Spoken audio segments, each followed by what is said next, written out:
Merry Christmas, everybody. Wow, I can't believe it's Christmas. Boy, it's been a good day, I tell you that. I'm so glad you guys made it. Ah. Woo! Man, it's been a rough day. Those aliens, I tell you, they really bust your hump when you're at the store during Christmas. They don't understand. It's their first Christmas. It's crazy what they do in the stores. I had one trying to come through the fireplace, and I had to close the flue.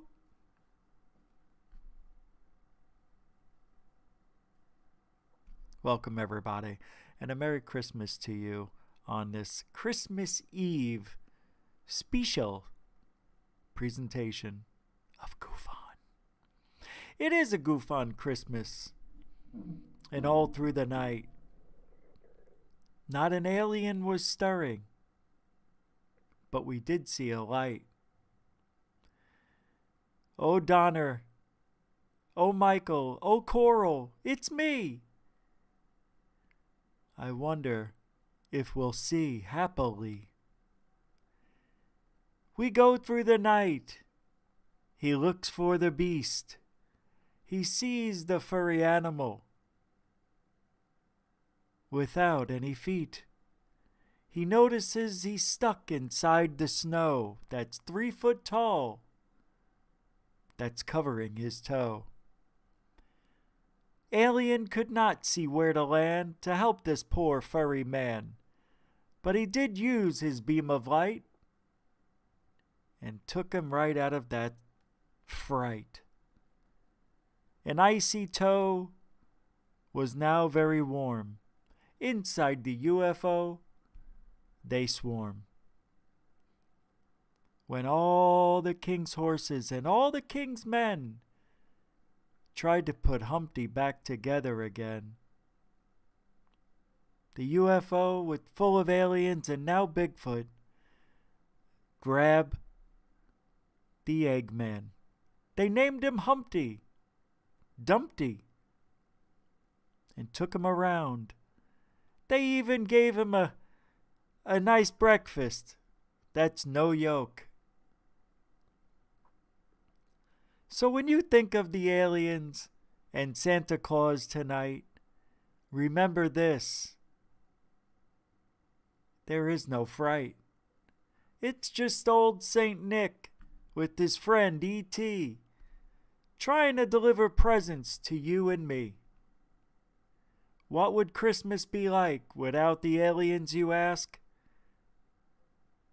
Just think about what happened in the past. So I wish everyone a Merry Christmas from Goofon to you. If there's a Bigfoot, a crushed egg, maybe it's you. Save that thing or person, you say, and let's just have a happy holiday. Merry Christmas, everybody. That one always gets me. It always gets me, right? You know, right where I live.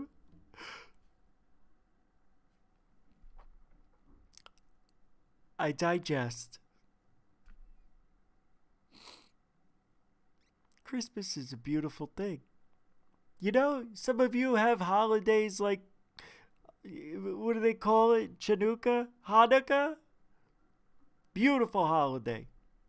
They got a lot of days, right? 9, how many? I don't know. Kwanzaa? Maybe you celebrate Kwanzaa. I don't even know what Kwanzaa is about. All I know is it's got some clout. How about the Seinfeld episode where it's just a pole instead of a tree? Sometimes that even fits me. Makes you wonder if you're a poet and you don't even know it. Ha! What did I just do? Roll call, everybody! Lori Oliphant, welcome to the show. Renee Cruz, welcome to the show. IR Film, welcome to the show. Falderall Klutz, welcome to the show. Coral Ann in the TV set, welcome to the show. I'm gonna let you out soon, just yet. Off-World Adam, welcome to the show.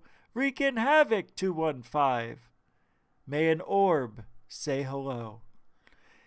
Is that Gilbert is it Gayton? Gatan? We'll figure it out. But let's say hi to Cornelius Doherty before he starts to shout. Susan Donahue made it through the front. Yep. So did, who's that? Mikey Gematria.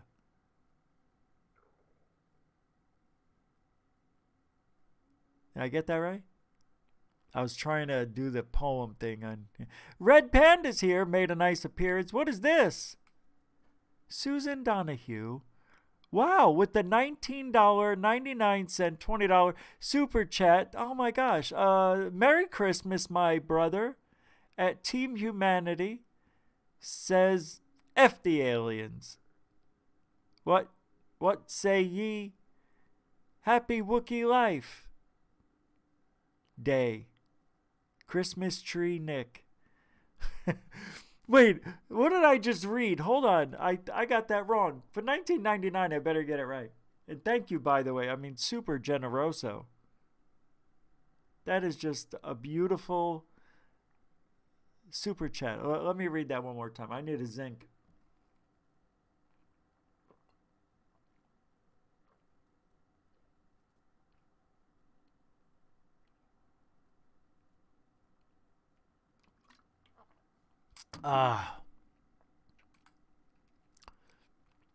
Susan Donahue,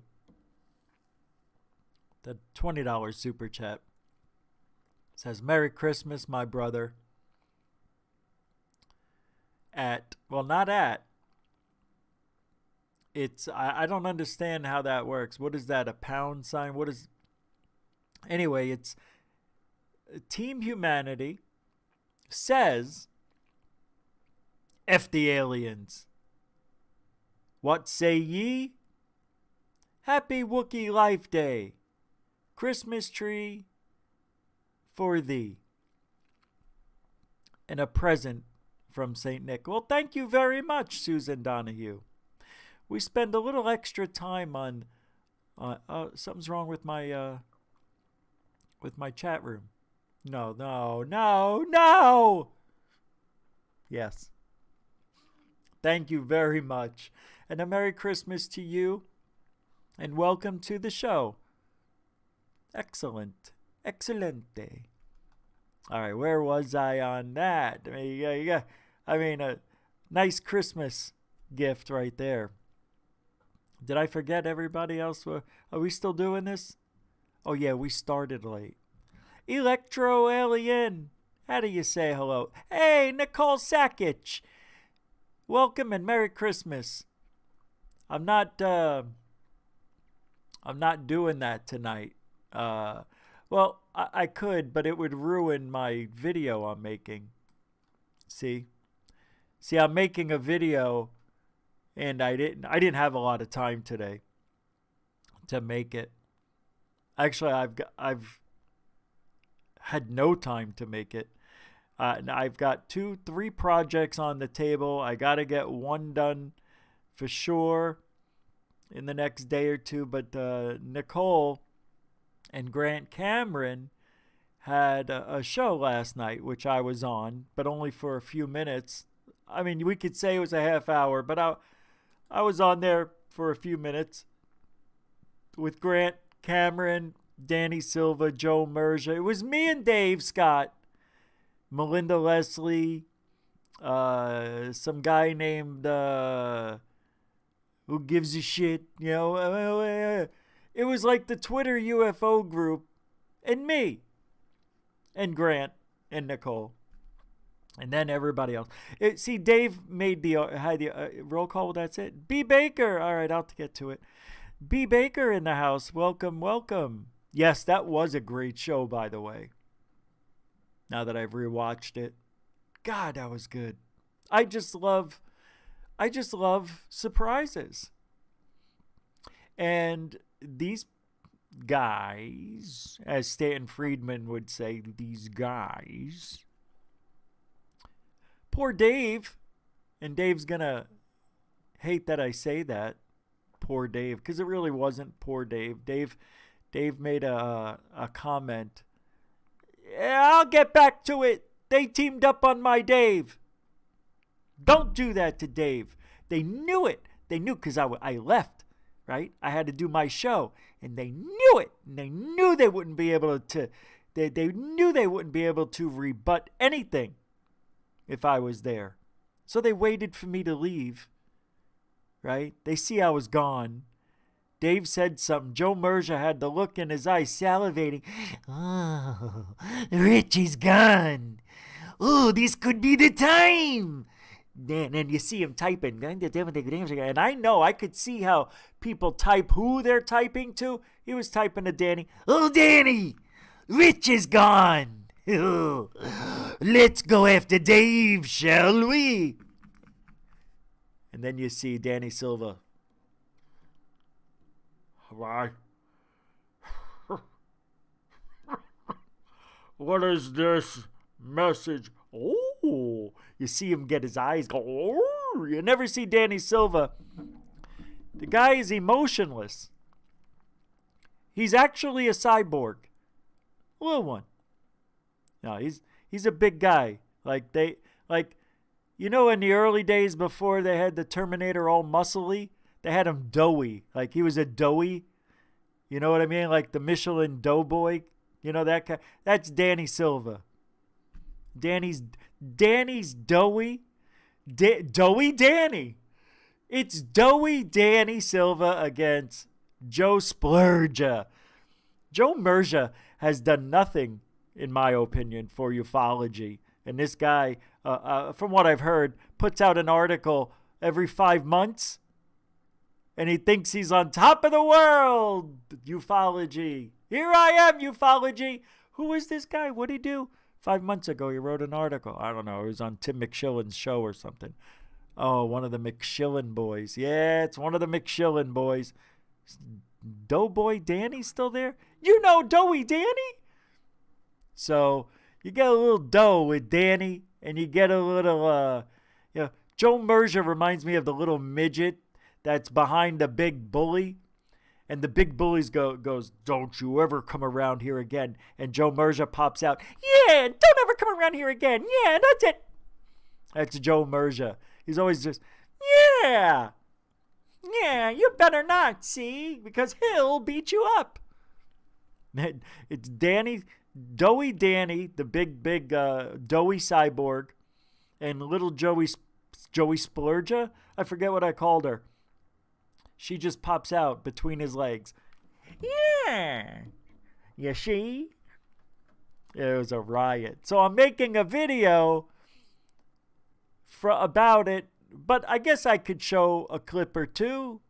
It's Christmas Eve for me and you.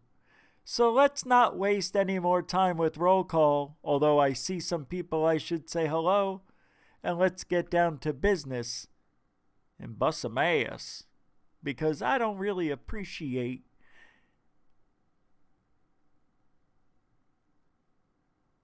Nah, I didn't get stuck. I didn't get stuck.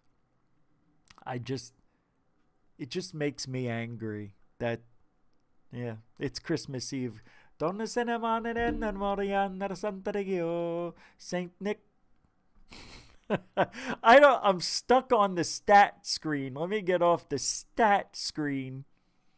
I don't even know why I'm on the stat screen. I don't look at stats. I don't care about stats. What are the numbers?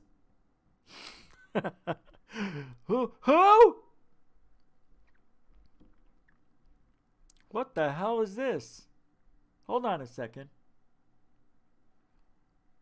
Shh. Guys. If I didn't say hi to you, I'm sorry. We've got to move. We got to move along. I see somebody who's a member of the family is doing a live show. Let's take a look and see what Doc Skinner's up to. Shh. Tonight, we're going to take a peek. No idea what it really is about. OMG.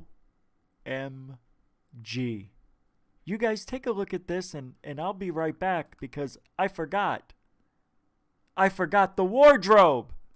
Or how I'm going to do anything with it, let alone anything about the sport of it. So, Merry Christmas, Doc. Yeah, I did it. I made it up right there on the spot. And Alan Levy turns to me, the cool director guy. He's like, "Oh my," and he's old. He's like, "I love it. That's good old some American entertainment, family values. You got that. You got the romance. You got the action. You got to make this film. We need this kind of film. Nothing's original anymore."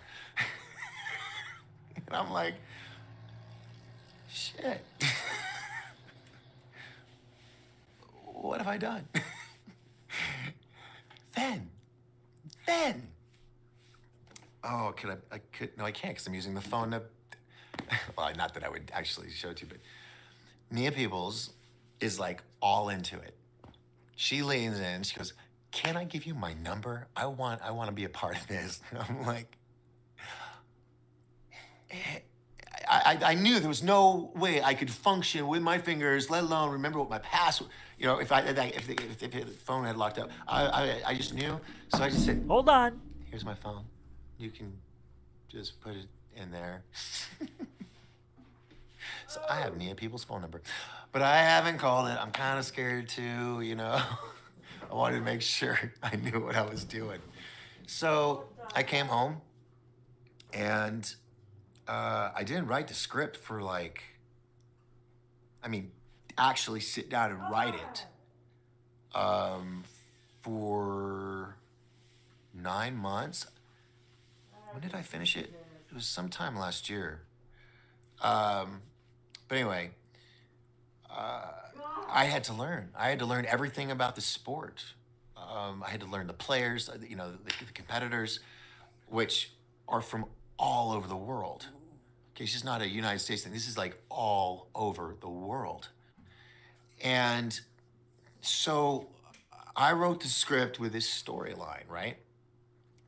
It was supposed to be one movie, period. Big grand finale at the end. All right, I'm back. With, Olympics and stuff, being, I can tell you because it's not going to happen now, but it's like the first team to represent. Isn't that nice? Doc Skinner enjoying Christmas. And me too. I had to go get the Christmas tree. And I almost forgot. The Christmas shirt. The Christmas, what do you call this thing? Check it out. Remember this from last year?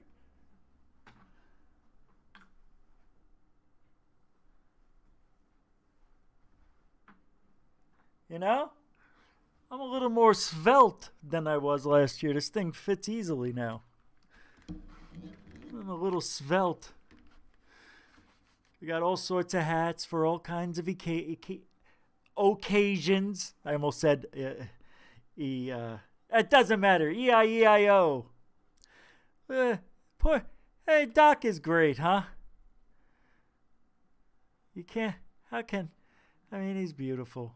Just beautiful. We should go say hi. Let's go say hi to Doc, huh? We're going to make the Christmas rounds today. Does he have a call-in number? Maybe we can call in. I got to set this up. They're shooting fireworks off left and right. So if you hear it, that's just the way it is. I'm popping out the chat. I'm bringing the chat over so we could have that screen. You hear the fireworks? I think I have over 1,000 fireworks now. All saved up from the years. I have I have a whole in Arizona, they don't give you blockbusters or M80s, they give you the cheap shit, the stuff that sparkles a lot and makes a cool noise. Yeah, this is a jumper or a sweater, right? A jumper. That's what they say in the Europe world. All right, let me get out of here and pull up there we go. There's Doc. That's my Christmas tree. It's a Charlie Brown Christmas tree. I love that tree. I have it. I use it all the time as a nightlight. It's perfect. All right, where are we? What am I doing? 70%, 100%. Let's go here. There we go. So third phase of Moon is say hi. You're on Goof On. The brand new sport in Let's say hi to Doc. 2020 or 2024. The new Olympic sport, indoor skydiving, because it was submitted. Okay, so I finished the script, and I get a copy written. Got all my ducks in a row with that. And better say hi. A week later, the French. Let's get it live. Olympic This isn't live. We gotta go live. The new Olympics.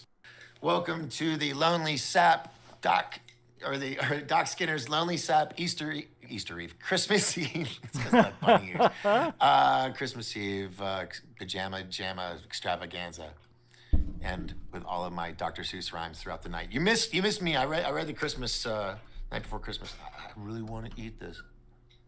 I guess he doesn't see us saying hi. Not the problem. See down here, I'm watching all of this, the red line. So, anyway, back onto the movie Fly, which I'm producing and directing and wrote. Oh, I'm not directing. I shouldn't have said that. Sorry, wrong title. Oh no, my vape ran out. Because being a producer, you gotta do everything. All right, so Doc doesn't want to say hi. So that's where you all come in. We'll give him another minute. Be a part of it or help? Check this out. See, I have a theory about Doc. Is anybody? I am positive Doc doesn't like me. I really do. I got that feeling. You know what I mean? Need $500,000 to make, which is the cost of a cheap ass car commercial. Hold on. What are you eating? All right. Well, don't eat that. We got another 30 seconds. Drop that. Try it. Oh my God, you guys are just awful. You are screwed. Okay, folks, give me 1 second because I eat these. They can die. Don't do that. Oh my God. You're not allowed to have any more toys. Well, anyway. So destructive. See, I told you.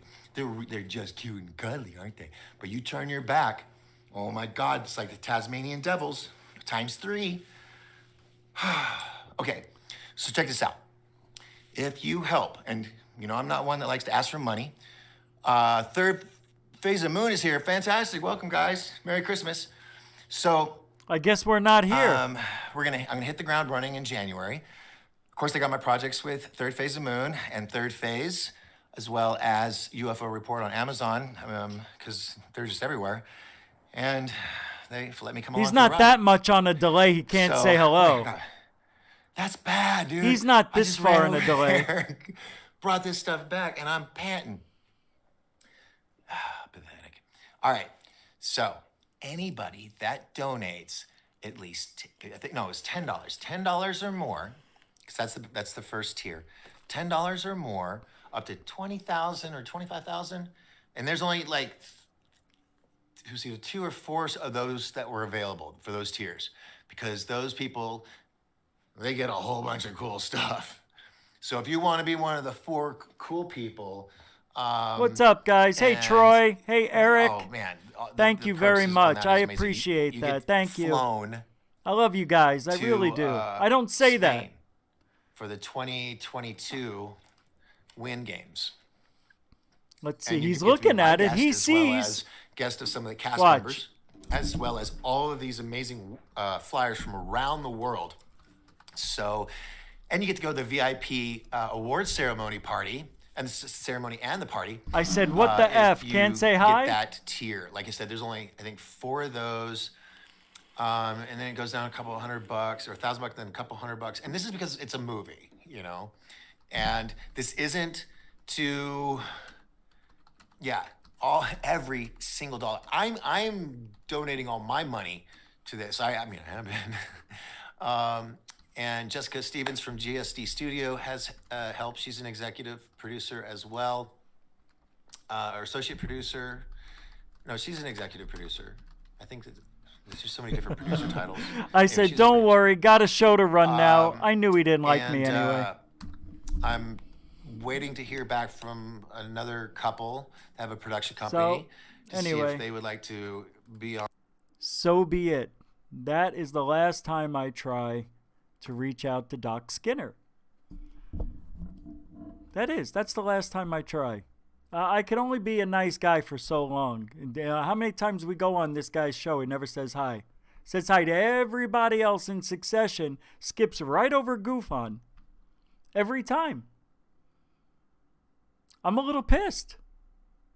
I want to say, go fuck yourself. But I won't. Because Doc's probably, the excuse is, he's drinking, he's sitting on his dog, he's got other things to do. I've got things to do too. He is a meatball. He's a meatball.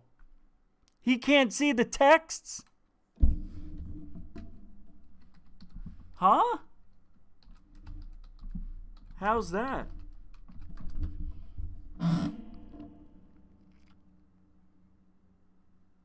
How can you not see the texts? Whatever. His computer's broke. He's using his phone. Guys, that's not an excuse. I use my phone. He's not using his phone to do this show. I'm not even going to bother.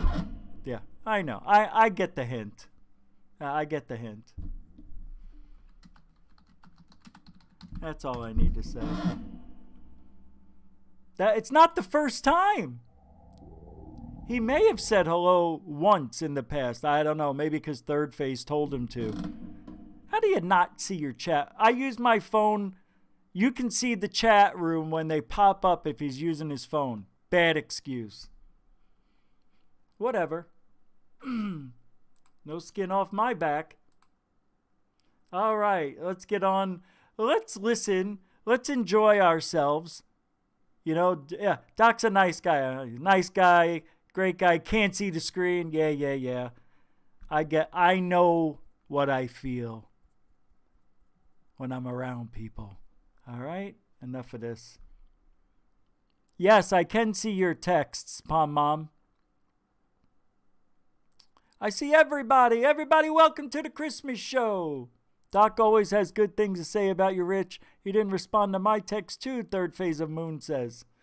It's not the first time. He doesn't have good things to say about me. Bullshit. Stop trying to make the peace. I know when people don't like me. There's a reason. Come on. I'm sitting here 10 minutes. The guy still didn't. He never said hi. It's Christmas. I know. I get that way. I get over to go by in regards to this. And the more I started talking to my sources, the more I started learning that there was something really severe going on with the Stars Academy that may not, see it survive in its current incarnation back at that time, and I wanted to kind of keep it a little bit mum, but I started talking to certain people like Joel about it. I talked to Bob about it. Joe Mergia and I had a conversation. I talked to Tom Whitmore about it and a few others that I can't name at this time in regards to it. And, the one thing that I always learned in my days of journalism is three things. When you hear it once, you lie, hear a rumor. cheat, when you and hear steal. the same thing twice, it has some legs. And the next time you hear it, it's a story. And we actually had this, and Joel and I talked Greg about Brown this, lives in L.A. Grange. About a week and That's a half. Great. Oh, in LaGrange, L.A. I can't read. Writing this story. That's funny. We should get him on the show, Troy. Written, but we didn't have that. Make the call. That smoking gun that Make we that felt call. we needed. The guy's a legend. To confirm everything. We knew it was happening. We knew that the three men were going to be resigning.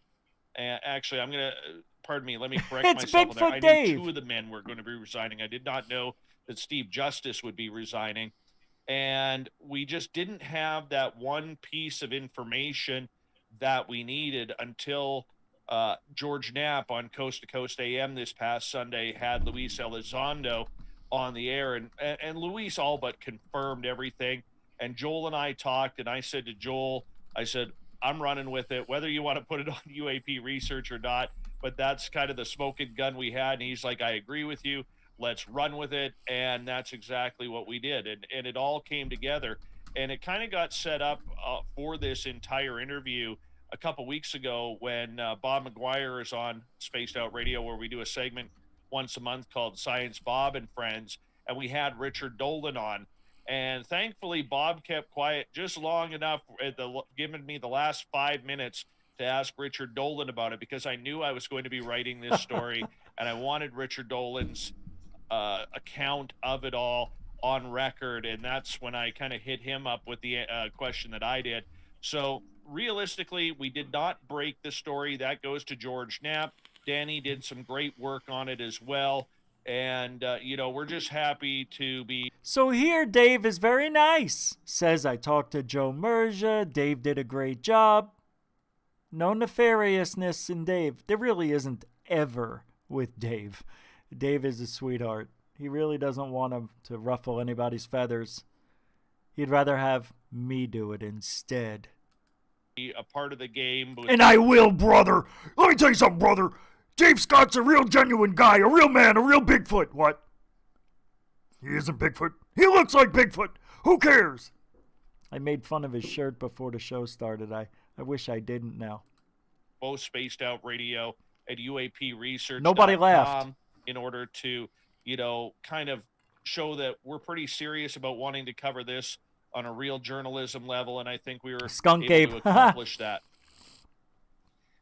Wonderful, Dave. And I'm kind of looking over your article right here. And I know I asked everybody who is a part of it to be here today. So as the pro TTSA, we tried to get Danny on board on that one, but he had his own thing going on. Plus he was at work, so we couldn't line up with them at the time of the print. But Rich is the one provided some what I thought was a very fair and balanced critique on looking at one side of the TTSA.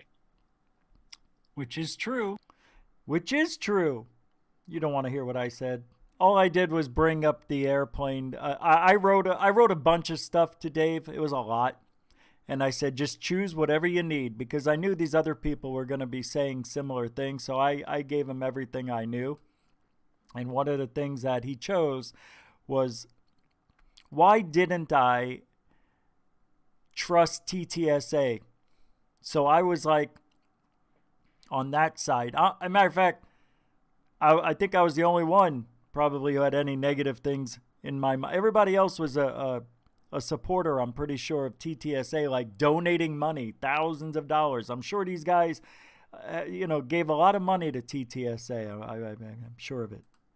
And I have to say, I was in support of TTSA when they first came out until what we talked about, or what I wrote about, were the 3 videos. All right, and so the 3 videos, that kind of footage. And Cole, I think we lost our host. Let's go with pro TTSA. Joe, do you want to speak to this? Yeah, that's it. There's Joe right there. Perfect. It looks just like him.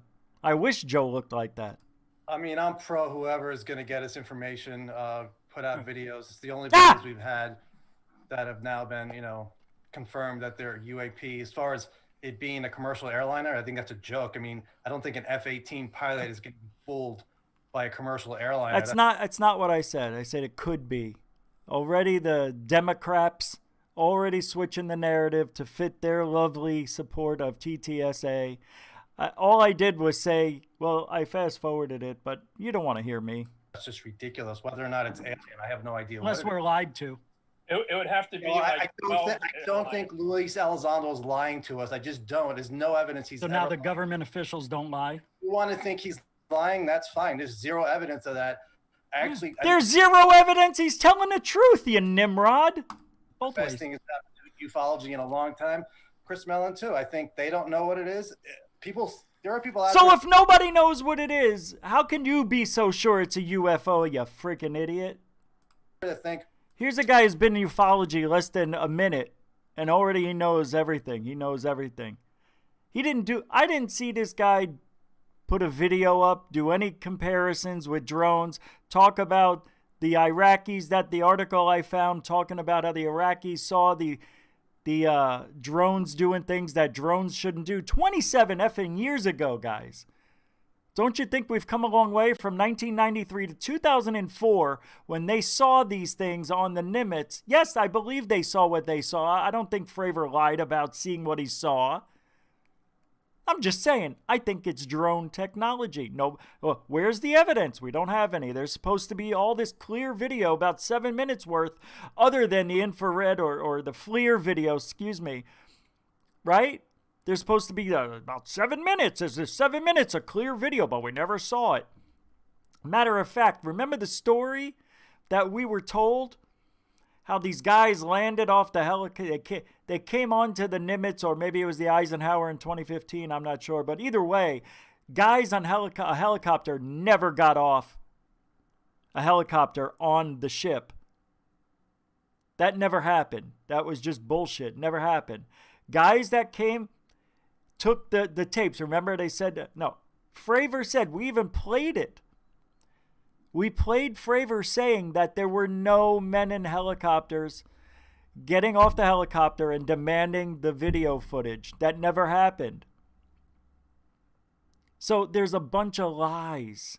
It's amazing. And Joe Merja knows. Joe Merja did no research whatsoever. He'd done little research. Anybody who wants something to be true, they're happy with the way the story sounds. They don't need to do research because they're okay with it. That's why you got to be skeptical. He just said, no, nobody knows what it is. Well, then how can you say I'm wrong? My point is, we got 3 videos from the Navy, from the government, from TTSA, whatever you want to say. Hey, still a poet. And we don't know what this grainy, shitty footage is. I put up an image of a drone that, for the gimbal, that kind of matched up with the little pointy things. You know, those little pointy things. Now, you want to believe everything you see in the videos? You want to believe the heads-up display? You want to believe the conversations that you heard were real? What the F? Holy shit. I mean, they don't swear like that. No, they don't, and they shouldn't. So I'm not even sure if the audio we're hearing matches up precisely with what we're seeing with those 3 videos. I can't believe we're still talking about the videos after all these years, because that's what the government does. They give you, they say, look, these are real UFOs. Why? Because, well, we know what they are, but you don't. It's the beauty of bullshit, Joe. God, I can't stand this guy. This isn't part of the video I'm making, by the way. It's more of a political thing. These guys know exactly what it is. I don't think they do. But in your point, though, I'll say we need to see the entire video. So far, what's been released is interesting, but if the thing is making 90-degree turns, I want to see that. We need to see that. So far, we have not seen. So he's just debunking himself. Well, we need to see better video.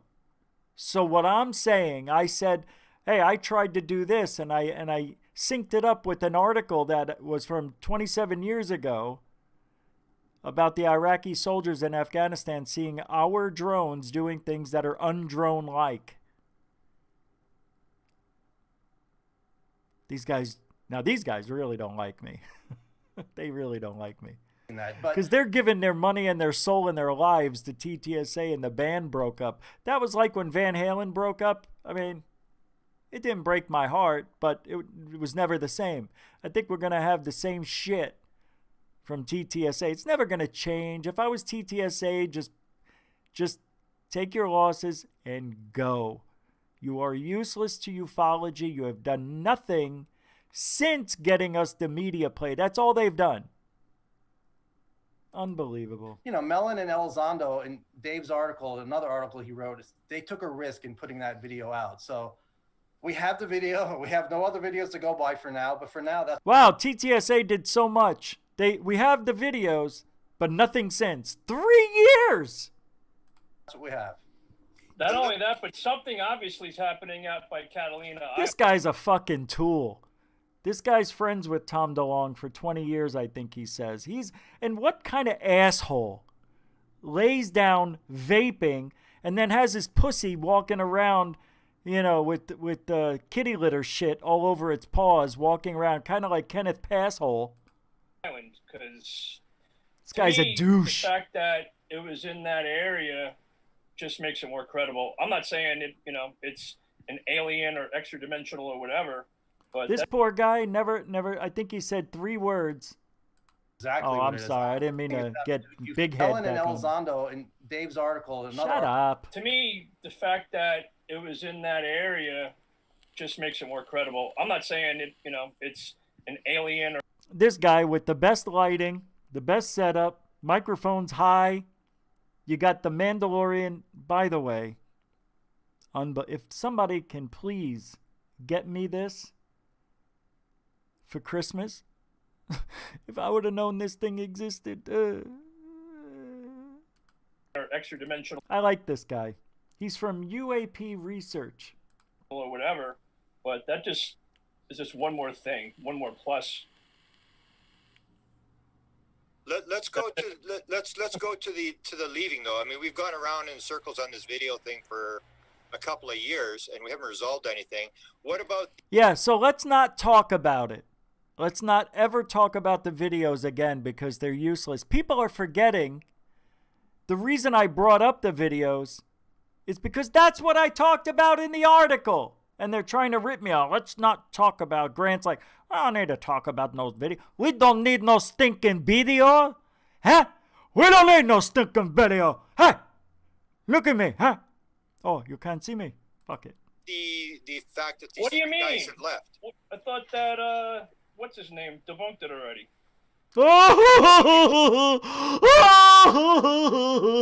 I debunked it. Fucking retard. Debunked it. Tom DeLonge, dick. Oh, sorry, I forgot where we're at. I'm joking. Yeah, okay. But yeah. I mean, let's get to Sure what do you think is going on now with TTSA? Why is this move? Because if this was picked up 6 months ago, this story, it has nothing to do with the videos. It has something to do with where are these guys. I know it has nothing to do with the video. Dave asked me why I was so negative on TTSA, and I wrote about the videos. That's why we're talking about. Nobody asked me anything other than that. So I'm just responding to a question, Grant. You should be paying attention. Guys going, who's got the money? Because that's what I said is they've got to be going somewhere because they're not making, the wage of a maid at Motel 6. These guys are making some big money. So Why are they leaving? What's really going on here? And this is a story that Dave has broken. And this is like almost every because TTSA was losing money, bleeding money, and supposedly Tom DeLonge was paying people to stay there. Capiche? time. Right, Nicole? The reason I proposed we do this panel was because every time we have one of these stories, it's I know he wants to get to the breakup of the band, but you don't say that. You can't just dismiss the videos. You got to stay on point on why it was brought up. Could have said something like, we know why Rich brought up the videos. Yeah, I know it's not perfect because it's live. But, you know, when you turn the narrative the wrong way, it makes people look bad. You got to stick to what's being said and why it was being said. We're not focusing on the videos because I wanted to. It's just what Dave chose out of a huge article I wrote about why I am negative on TTSA. I wrote other things too. like there's like 3 people left who don't know that this story's happening, and everybody gets upset. Oh, wow, these people broke this story and they shouldn't be talking about it, whatever. But somebody was talking, the same as somebody was talking about the triangle piece, and someone was talking when the New York Times was going. Everybody knew the New York Times was doing a story. So this story's been out for many months. I've heard about it, that these guys were leaving, and that's what. Entertainment mostly. Some of the other guys, they haven't Hold done on. Let's see what per year. That's a lot. Doughboy Danny has to say here. Danny Doughy. The doughiest guy in... I don't even think he's in ufology. I don't know what he is. I like this guy, though. I forget his name. You've got sort of an insight. So what do you think is going on, Danny? Tom's focused on entertainment mostly. Some of the other guys, they haven't done as much as I mean, this guy's like a cyborg. He's got the emotions of what? What has he got the emotions of? A cyborg. As Lou, and they haven't done as much as Chris. I think that's evident when you look at who's speaking all the time, who's doing all the work, who's doing all the interviews. It's Lou and it's Chris, and they felt like they weren't getting backed up as much. They were not into the entertainment stuff. That Lou said that specifically on Coast. They're into the disclosure thing, and they want to continue that. So you mean to tell me they joined TTSA, right? They joined TTSA thinking they were going to get disclosure when it specifically says to the Stars Academy of Arts and Sciences. Of Arts and Sciences? Of Arts and Science? Who gives a shit, right? So how do they not know? How did Lou and Chris and Steve not know that this was going to be strictly an entertainment industry? They didn't know that going into it? Bullshit. Bullshit. They don't want to be held back. And TTSA has, in a way, put themselves in a bad position because they were letting Lou and Chris do everything, at least above board. I can't take anything away from Hal. I like it when people that claim to be really smart people, like Danny, you know, he thinks he's smart. And he still talks like a millennial, you know how they talk. Everything ends in a question. I don't know what they're doing. I don't understand why Tom would even do that. I mean, we've got video. Yeah, everything. We've got video, right? I can't even do it. But you know what I mean? How they always ask everything. Everything's a question. It sounds like a question. I'm sorry. I'll let it go. I know. Well, I have to use fair use. I got to break it up. Dr. Putoff has done great stuff, but other people have been way in the background, like Jim Sangvan, super in the background. Me personally, I would say he wasn't pulling his weight. And Lou and Chris left. And how would he know? You know what I mean? How would he know he's not pulling his weight? Did he work in there? Was he inside TTSA? And they're going to continue doing what they do. And they're the best at what they do. They're not the best at what they do. They're not the best. They're the worst. They're actually the worst. They couldn't be any worse. Showing us FLIR video, number 1. Number 2, showing us video of skydivers and calling them UFOs, or having, I keep forgetting, Third Phase of Moon will get mad at me, CGI videos. showing us stars, Lou's showing us flares on unidentified. Oh, forget it. I tell you. We can all be very grateful They're the for worst. what they did. As far as the videos, What did they do? Why should we be grateful for what TTSA did? All they did, and it's a big one, was get us that mainstream media play. That is it.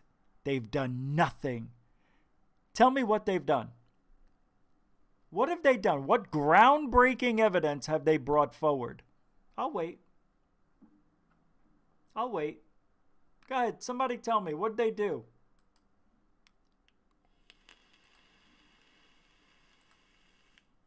World change. These secrets in the fields,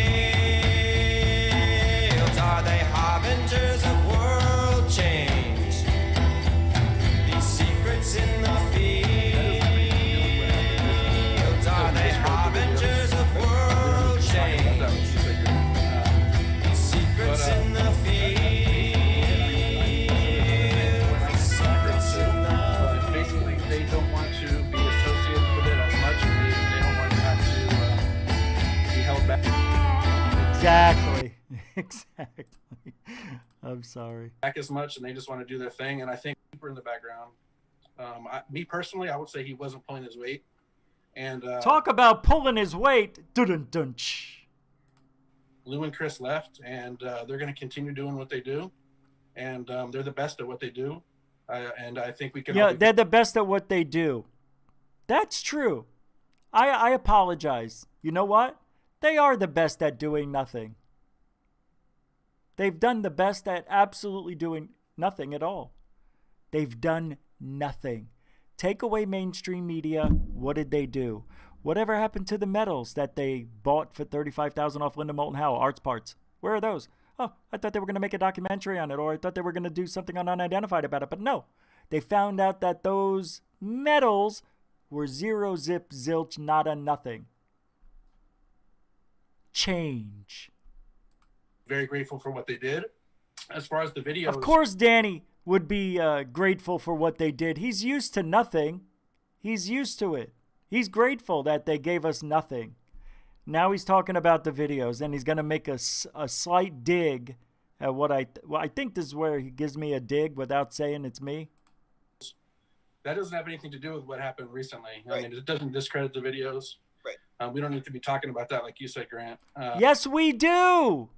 See, they don't want to talk about the videos ever again. They think everything that's been said about the videos was said. There's nothing new. Well, I brought something new. God can't talk about the videos. You know why? Because they are shit. And if these guys think that those videos are of real UFOs, get the fuck out of ufology, you piece of shit. God, I hate them. I don't like you, Danny. I don't like you, Joe. I think you guys are clowns. You don't even belong in ufology with what you say and what you don't do anything. You don't do anything.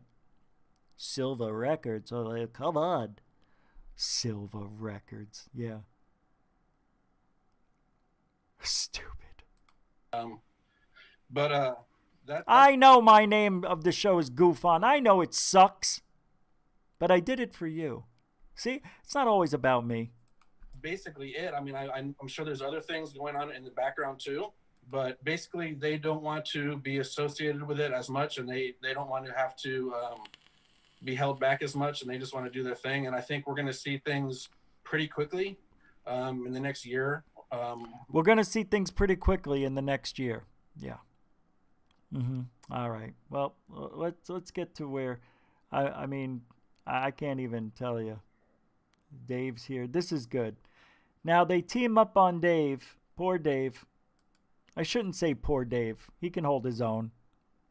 But he was shocked.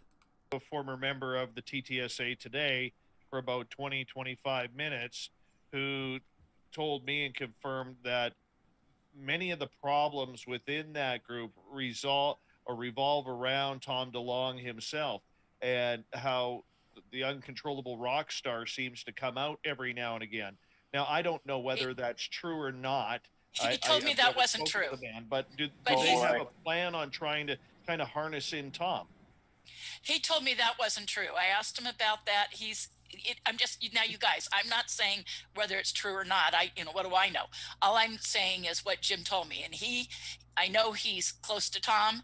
They've become. She talks for about 9 minutes, I think. Because he said they're driving it. Okay, Right. there it goes. Sorry, guys. Now, in regards, Nicole a minute ago said, come on, Melinda Leslie. If you don't interrupt her, she will take up the entire segment. She just doesn't understand how to play. She doesn't.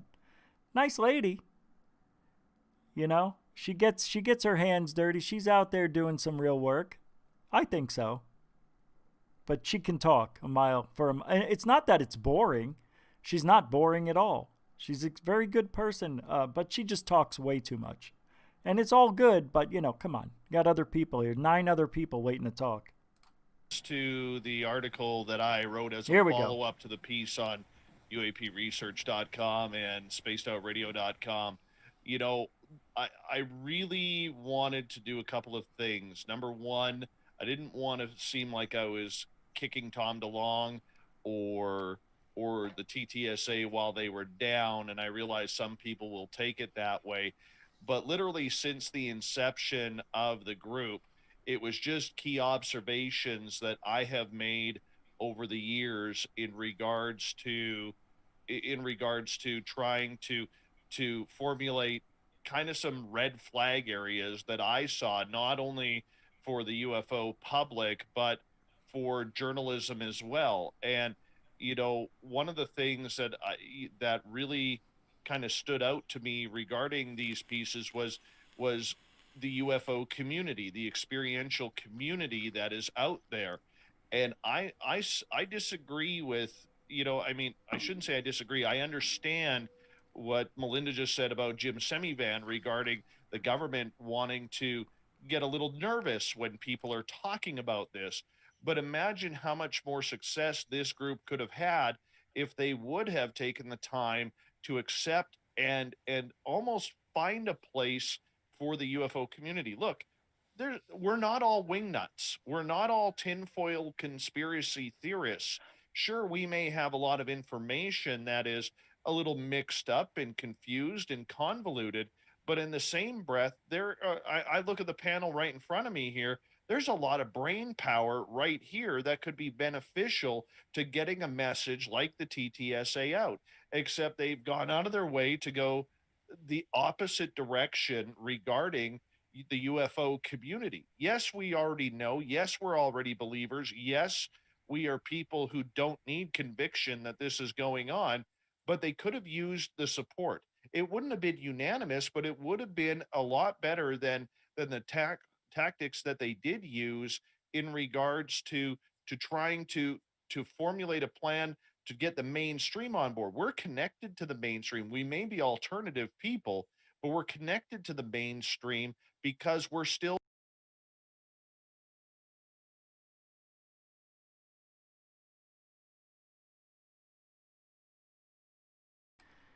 Sorry, that frickin' button is, it's smaller than Danny Silva's dick.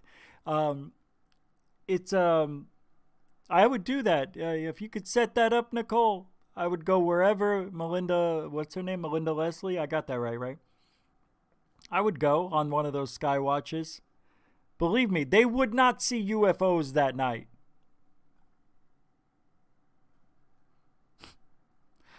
Maybe they would. What do I know? Talking. We want to direct people to those pieces. We want to direct our friends. So Dave's saying we need to have TTSA should have talked to the public, is what he's saying, and they didn't. The only public person they really had was like Nick Pope from the UFO field. I don't know if Dolan never got in there, did he? But the reason Pope was involved because he worked with the Ministry of Defense, right? He worked with the UFO division, the DOD. Is it the MOD? But anyway, you know what Nick Pope's all about, him and his Brillo. So that's what Dave's saying. If they would have only spoken to the public, even just a little bit, they would have gotten a lot of... But TTSA did not want to get involved with the public. And don't forget, let's not forget what Tom DeLonge said. We are not a UFO research group. He said it. We don't investigate UFOs is what he's saying. So I understand why they wanted to stay with the government. They thought if they made this a threat, that they would have funding for life. They would have funding for life. What? That's for my friends in San Francisco. What? You doing? We, what? No. Family, our coaches, our pastors, our co-workers to that field. And by alienating this and the people from the To the Stars Academy, Flatwoods Green Monster, I thought it was a real detriment to them. And then that's one of the 14 things that I wrote down as an issue towards why they had troubles getting success. Dave, let's not talk about why they didn't have the public involved. We shouldn't be talking about that, Dave. What are you talking about? Wait until you see what goes on now. All right, Dave just said it. The public should be involved with TTSA. They weren't. That was one of the 14 things that I chose to talk about. Why TTSA, what mistakes they made, why they, who knows, screwed up. Success. Can I give the other side of that? Sure. I mean, I disagree, I guess. I think that Lou has done a ton of interviews. Chris has reached out. Hal Putoff answers a lot of emails. He went on Black Vault, unidentified, Adam Keogh. That's just Lou. And that's just recently, or off the top of my head. So I feel like they have been in contact now. There's other guys like... More recently, Danny, Yeah. but up for the first couple of years, recently because Lou knew he was going to be leaving. He was starting to make waves with the public. That's why the last year he started going on these shows. It's no secret, man. He was laying the groundwork out for his next version of what he will be doing in ufology. That's why Lou Elizondo was starting to go on the other shows. And this is one thing I talked to someone today about it, in regards to this person being on the TTSA board. And he understood exactly what I said, and he agreed with me. He stated point blank, for the first couple of years, they only went on radio shows or podcasts that were completely supporting them.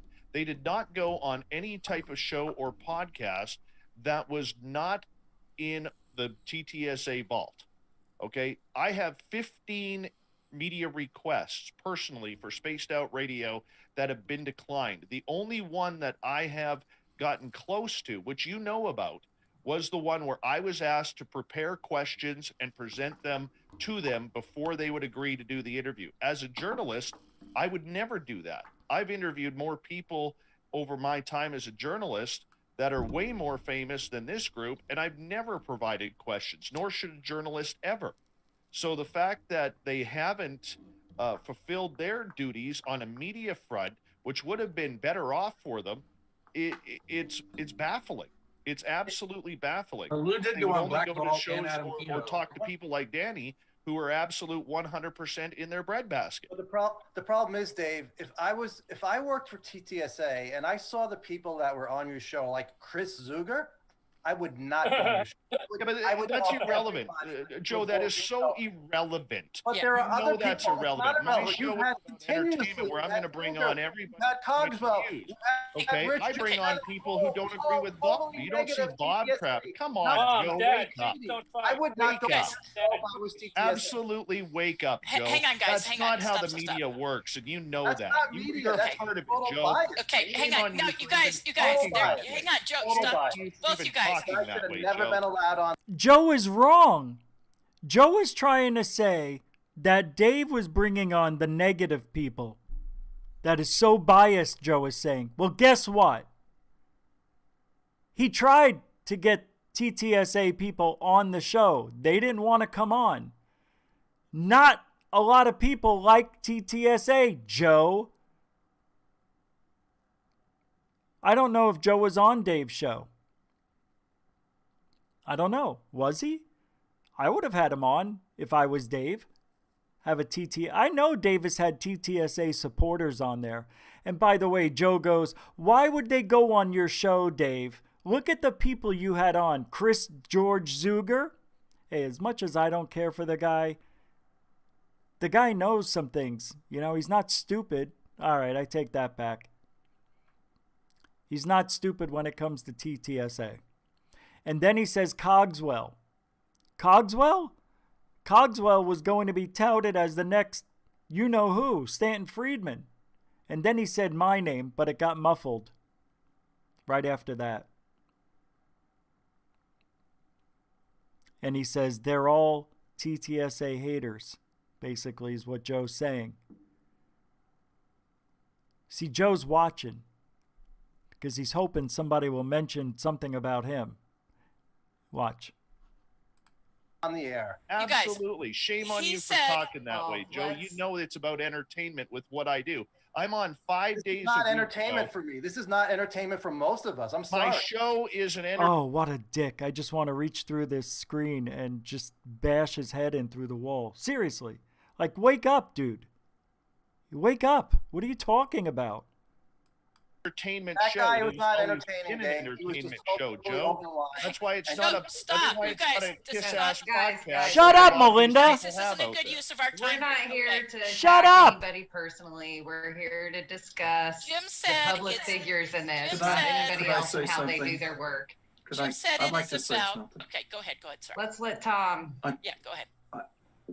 Maybe they didn't want to give it media interviews, Dave, for whatever reason. But what they could have done was they could have gone to. Why was Melinda stopping that conversation?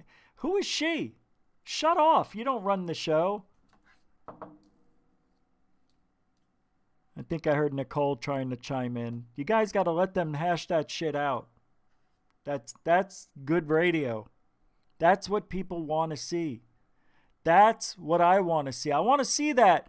I want to see people passionate about the field. I don't want to constantly have the most perfect interview on the planet every single show. You've got to have people on who disagree and let them hash it out. Nobody called anybody names. Nobody swore. Nobody was out of line. They were just two guys talking over each other. That shit has got to play out. That barely went 30 seconds.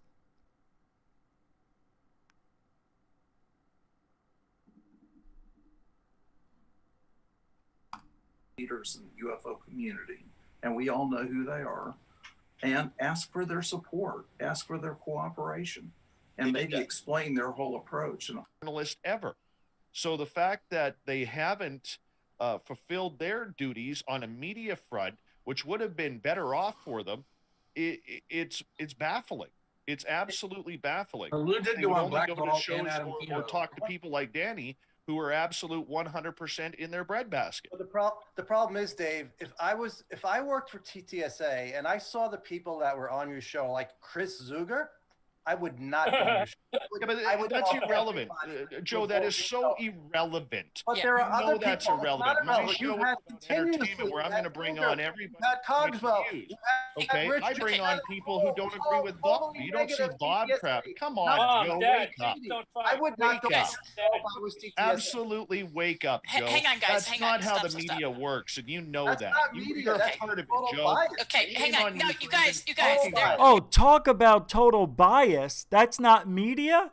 What's going on? Oh, 4 years we heard Trump get bashed on, lied to, spied on, lied about from the media. His media that he watches. Capiche? Hey, it's a 2 Capiche show. Forget about it. On the Christmas Eve, are you kidding me? A 2 Capiche show? Remember that night we had 5? Forget about it. This is why I am making my video about the politics in ufology. And I'm using a couple of these pieces from videos that I've had permission to grab and use. And, it doesn't matter when I get it done in the next day or week. because that's not going to change. We're fighting against this Twitter brigade that, oh my God, they are so off base. It's amazing to me. I just don't understand how we can be so different when we talk about something. And I tried to understand and listen to what they say. Damn it. I'm allergic to touching pot, right? I can touch it on this, but if it gets on my face, which I just now got it on and I'm itching, or this side of my skin, my hands, this part of my hands is the only thing that can touch pot. I got it now. I'm itching all over. Anyway, I gotta go wash. I'm gonna play this for a minute. Hold on, I think I got it. Okay. But this is what I've been talking about too. Not because Dave feels that way too about having the public with TTSA and you know, why the media is picking and choosing what they're going to talk about. And Joe Merja says, it's not the media, Dave. It's bias. That is calling, what is that? The black calling the kettle who? You know what I mean. That is the worst thing he could have said. I love it. I love that he said that right there.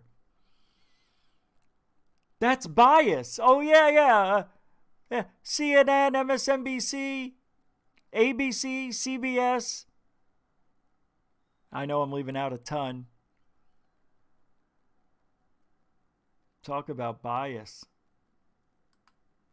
We're on your show, like Chris Zuger.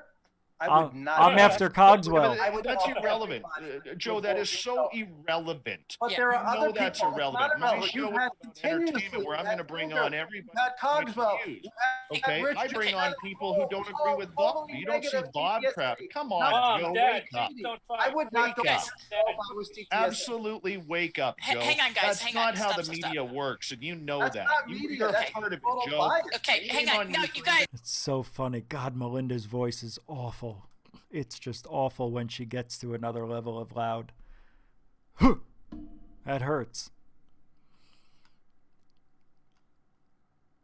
How dare Joe say that? That's not media. That's bias. It's not. Dave has had many people on who support. See, they only focus on the negative. The things that they want to talk about. He doesn't remember the 50 other people that were on that talked highly of TTSA. Everybody says the same thing, I think. And I talk to a lot of people. Everybody says, I'm so done with TTSA. I never trusted them. I gave them a chance. And they haven't done anything. That's the consensus. That's what people are saying about TTSA. Nobody likes Tom DeLonge. Everybody liked Lou, except me. I don't hate him. I'm just kidding. I like the guy, but I don't like he was saying it's a threat. And I know some of you believe it is. And and I see it that way.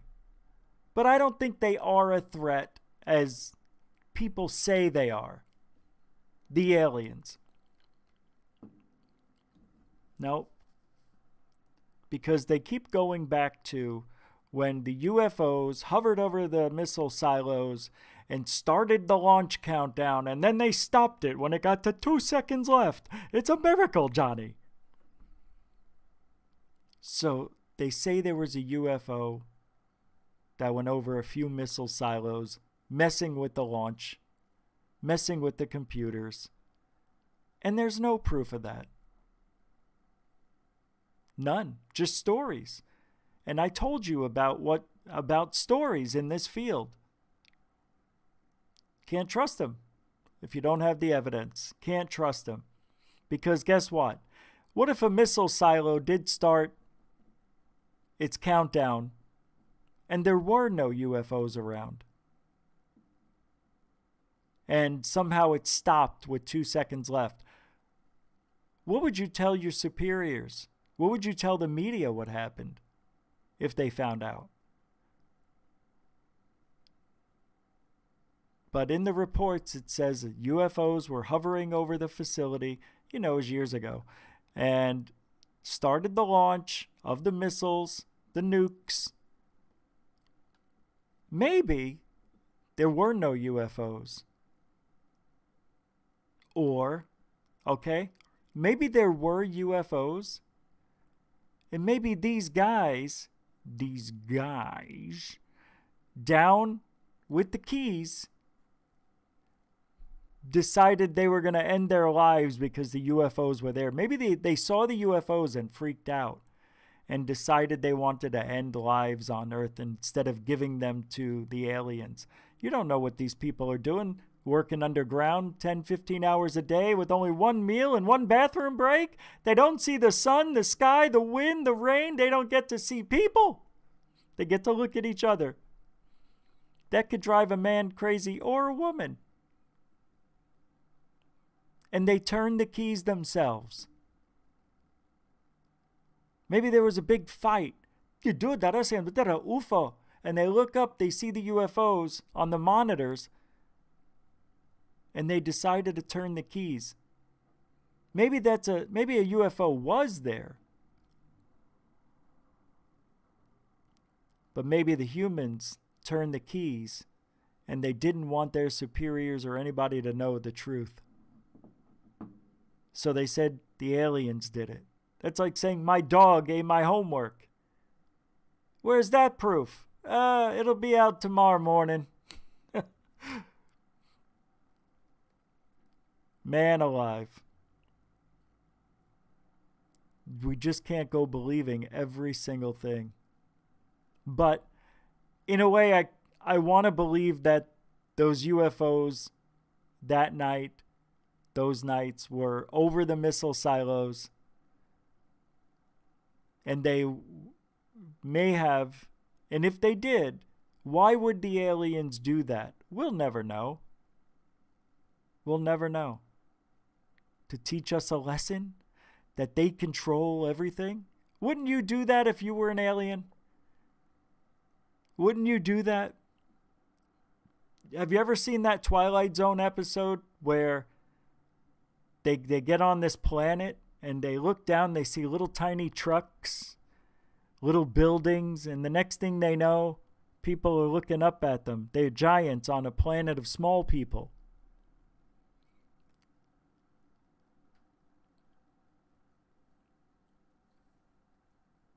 That's how we are to the aliens. They don't give a shit.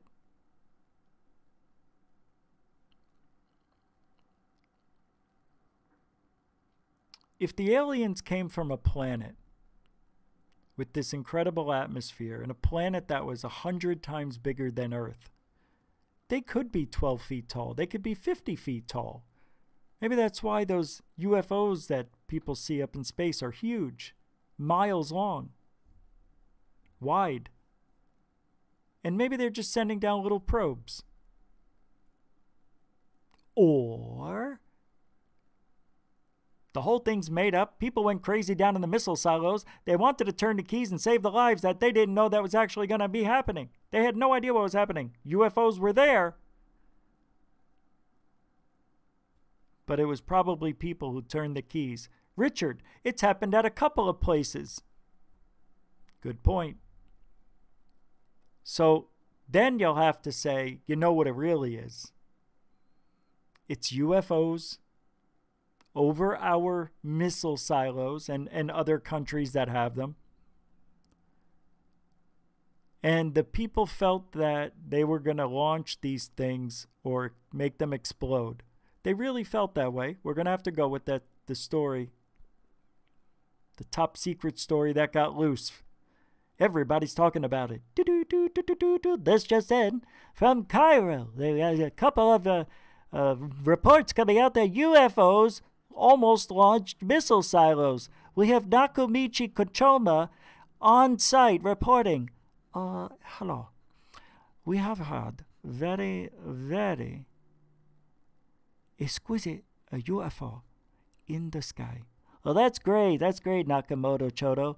So basically what he's saying, that UFOs hovered over the missile silos and almost created a world war.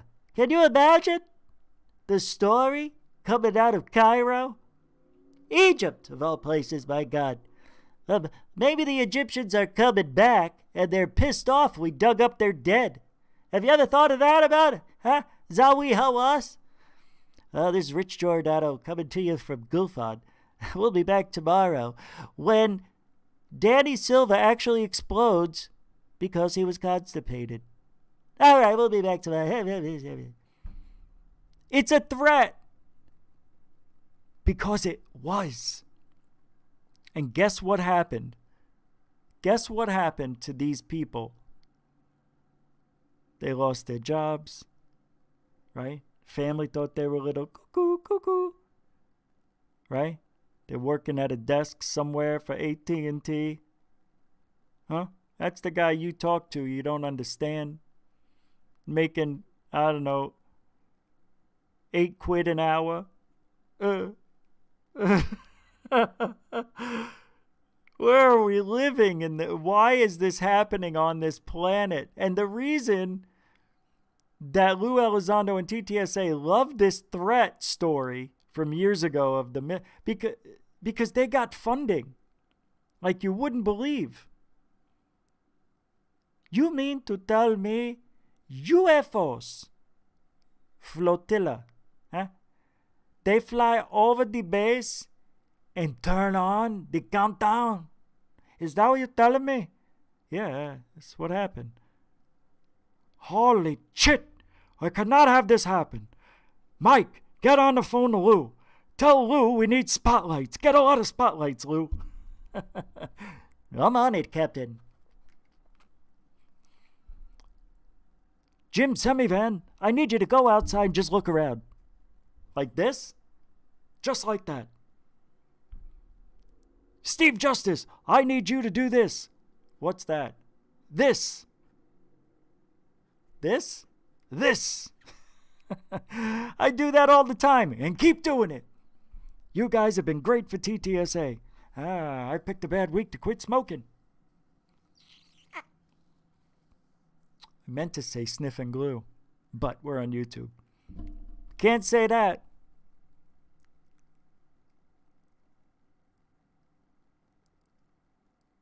So they get all this funding back then when they had to research why these UFOs were around the missile silos. Makes sense. You want to get money from the government? You want to investigate UFOs? Is that what you want to do? And you want to be in the government? You got to tell me it's a threat, because I can't give you a dime unless somebody thinks you guys are going to drop nukes on us from UFOs. Wow, it's a Merry Christmas, everybody. God, this is great. So that's what's going on over on Grant Cameron Show and Nicole Sackich. It's a very entertaining. I thought my first time being on Grant and Nicole's show, I thought I would, I could have jumped in. I mean, I wasn't there at this point when they were arguing. I had already left about 20 minutes before, or 30 minutes before, I see. Because I had to be here. So I missed it. And they jumped on Dave. Dave got upset. Not upset, but it's like, I don't need this, calling the guy out. You think you have a nice friendship with people and they do that to you? And maybe not a friendship, more like maybe an acquaintance. I don't know how often Dave talked to these guys. What's it? Joe Red Rum Merja? What was his nickname? Pudge? Doe.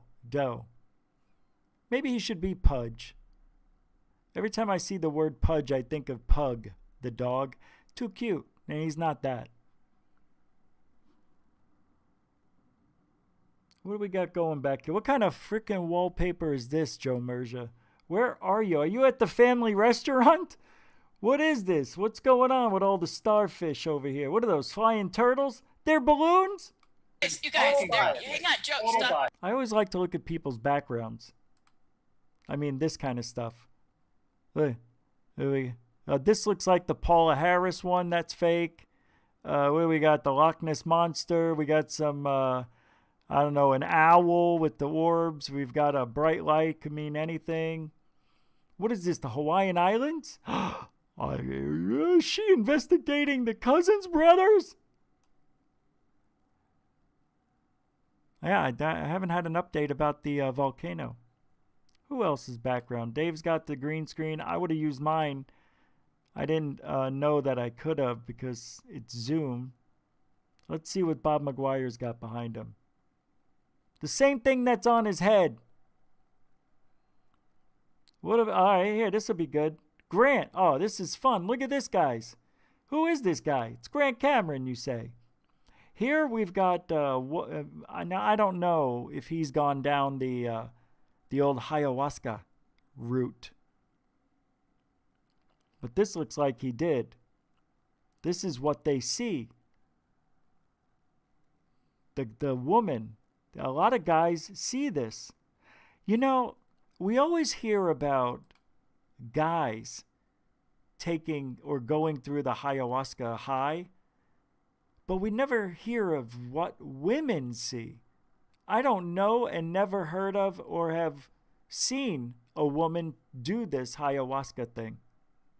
I'd like to know if they see a man, because apparently there's the all-being, our maker, is a woman, or what seems to be a woman. And it's weird that I'm looking at this and seeing it looks like a woman's face in what looks like rays of light, you know, maybe from ascending or lowering his vibration, and seeing this. I'm telling you, I haven't had it happen to me, but doesn't mean I'm not trying. I'm eventually going to see some shit. Why? Let's do it another 15 years.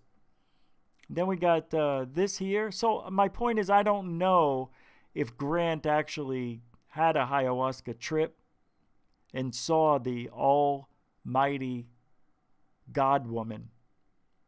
But here it looks like another woman. Kind of looks like an afro. I can't tell what I'm looking at. It's too far away. This looks like a crane. There's a building down there. There must be a UFO in there somewhere. Here's one UFO picture, and looks like a gas station or a school bus. What do we got over here to the right? Is that Charlie Chaplin? What is that? Is that a guy wearing a G-string? That's a guy wearing a G-string.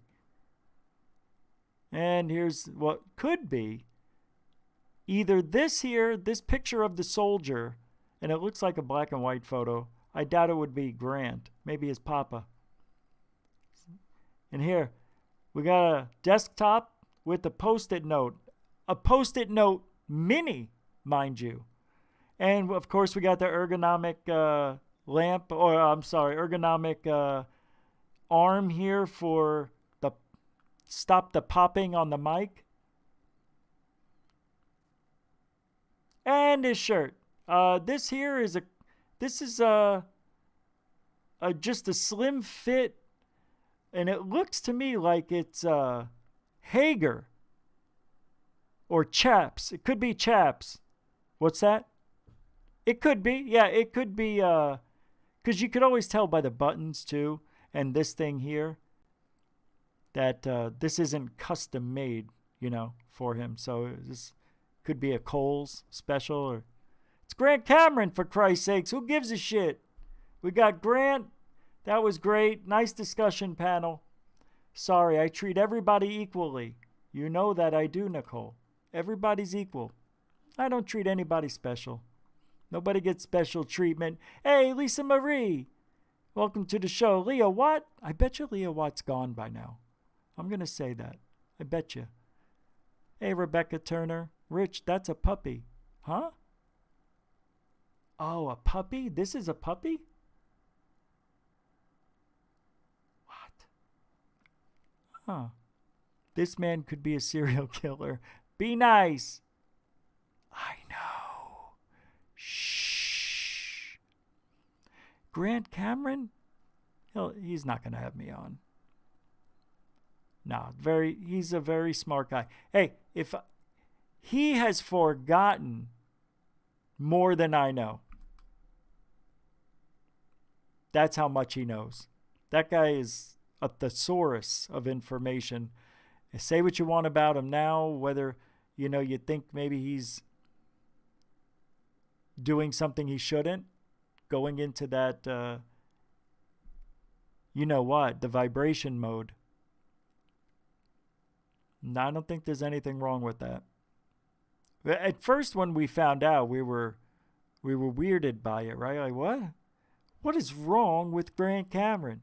He's the nuts and bolts guy. He's the guy who coined the frame, basically, nuts and bolts, which I think J. Allen Hynek really coined it first. And I think because he was a big fan of Hynek's, maybe he heard him say it in a meeting. I don't know. But nonetheless, the nuts and bolts went to the needle and thread. That is a really good one, right? Because you're trying to sew together dimensions and make them make sense. Is that how you sew? How do you sew? I like that. It's not nuts and bolts, because nuts and bolts keeps things together. It's reality, nuts and bolts. Well, I guess a needle and thread is reality. So what are you saying? So you can't say nuts and bolts. It's dreams and illusions. Illusions of grandeur? Is that delusions? It's not illusions of grandeur. It's delusions. Illusions. You guys are great. I want to thank Nicole for allowing me to play a good portion of that. So really, well done. Very well done. I see a lot of the stuff that was cut out. But what a great experience it was for me. It was everything I thought it would be. I was so nervous before I went on. I couldn't come down. It bled into this show. I was like a stuttering fool. I was like Joe Mergia. Danny. I meant Danny. Danny's Doughboy Danny. Danny Doe. Do, re, mi. Danny Do, re, mi. Oh God, have mercy on this poor, unfortunate creature. Oh. Practice the black arts. Get used to it. Worship the devil. This is the new song for Goof On. Two identical beauties. But one of them has the very devil in her. The devil. Starting tomorrow. Twins of evil.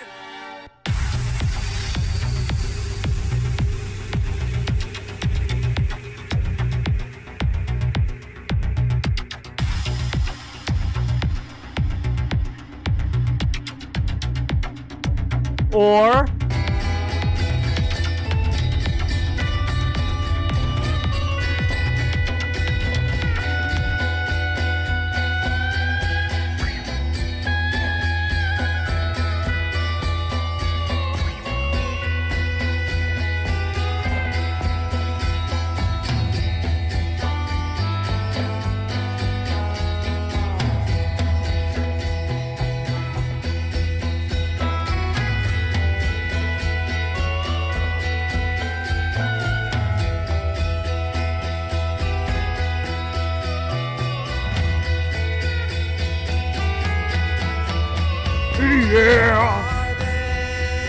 what are they? Why are they? Why are they? Do they mean?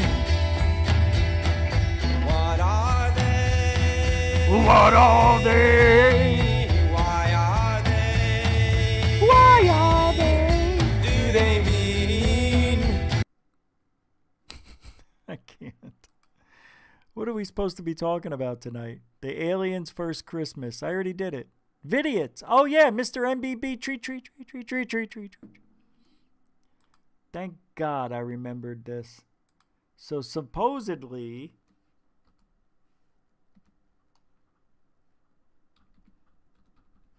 there's a sighting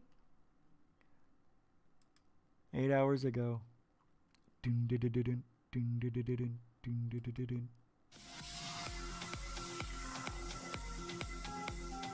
He always has the music and everything. His volume is so low. Hey, what's up guys? Hope everybody's doing well and having a great day. In this video, we're going to Puerto Rico, where we're looking at a still image from a video that was shared with me by Glorima of what looks like a large rectangle craft out over the ocean, sending out light pulses underneath. Wait a second. Wait a second. Over here, it's all blah. Over here, it's a blah. This is just clouds. That is pretty defined, though. Beneath the craft. I know it's a little difficult to see, but in the video, when I do some enhancements, it's much easier to see. We're going to look at that out of Puerto Rico, and we've also got what appears to be some space debris or a fireball going through the sky. Once again, out over the ocean. Video sent in by Sig. Got a brand new picture slideshow in this video. 3 minutes of...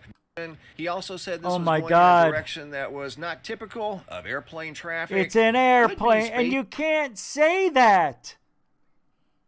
This is not a typical airplane route. It doesn't matter. That's an airplane. Oh my God, I can't believe Mr. MBB333 still posts this shit. Freaking airplane.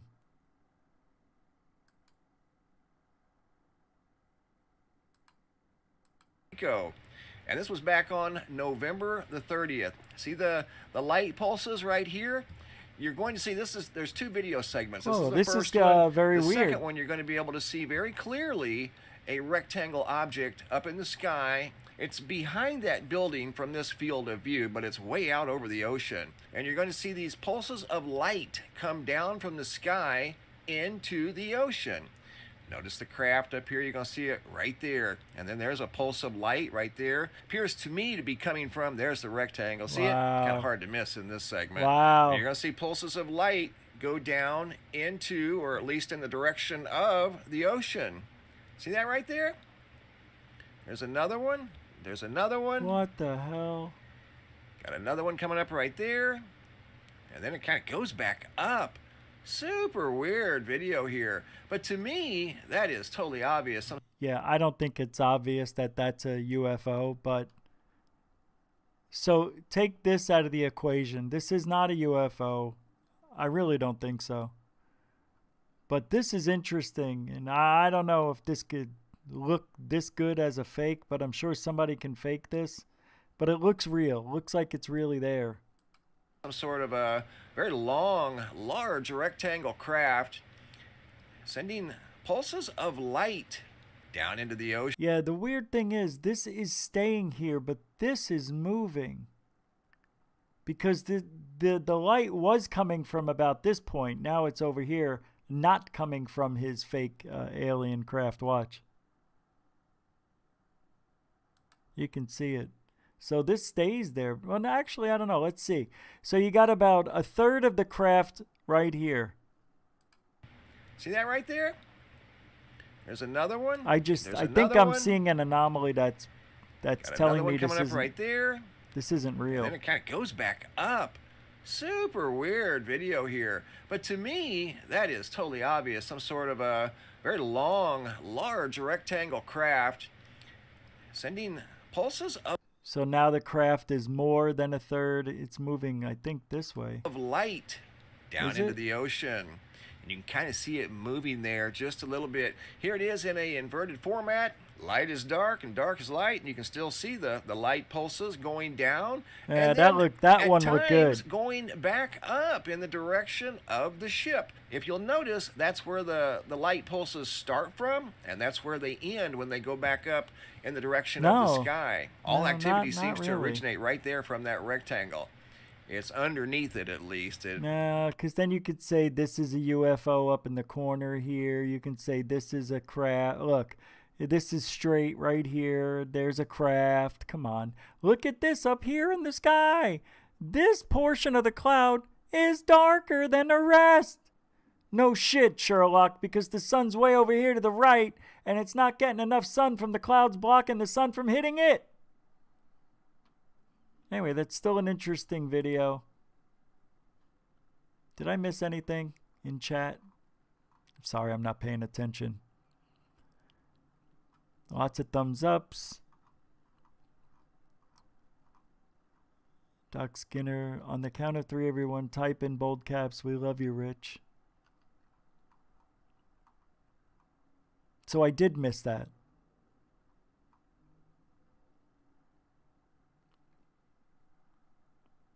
I didn't see. You know me, I don't look at the chat room, even though it's right in front of me. If I have that on full mode, I don't get to see the chat room. So, oh, Doc Skinner says, "We love you, Rich." Okay. Love you too. Merry Christmas.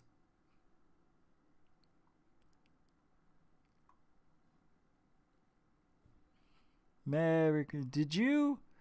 Rebecca Turner's asking, hey, did you see the video of the cow falling through the barn roof dropped by a UFO? I think so, but let's take a look anyway. Let's see if we can find it. And what is it called? Cow falls through roof? Cow falls from UFO.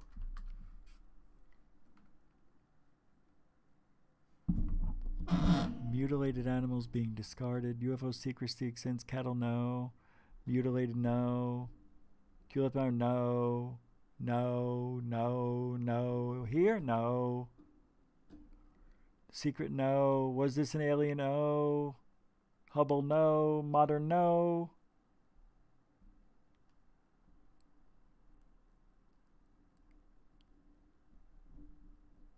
Yeah.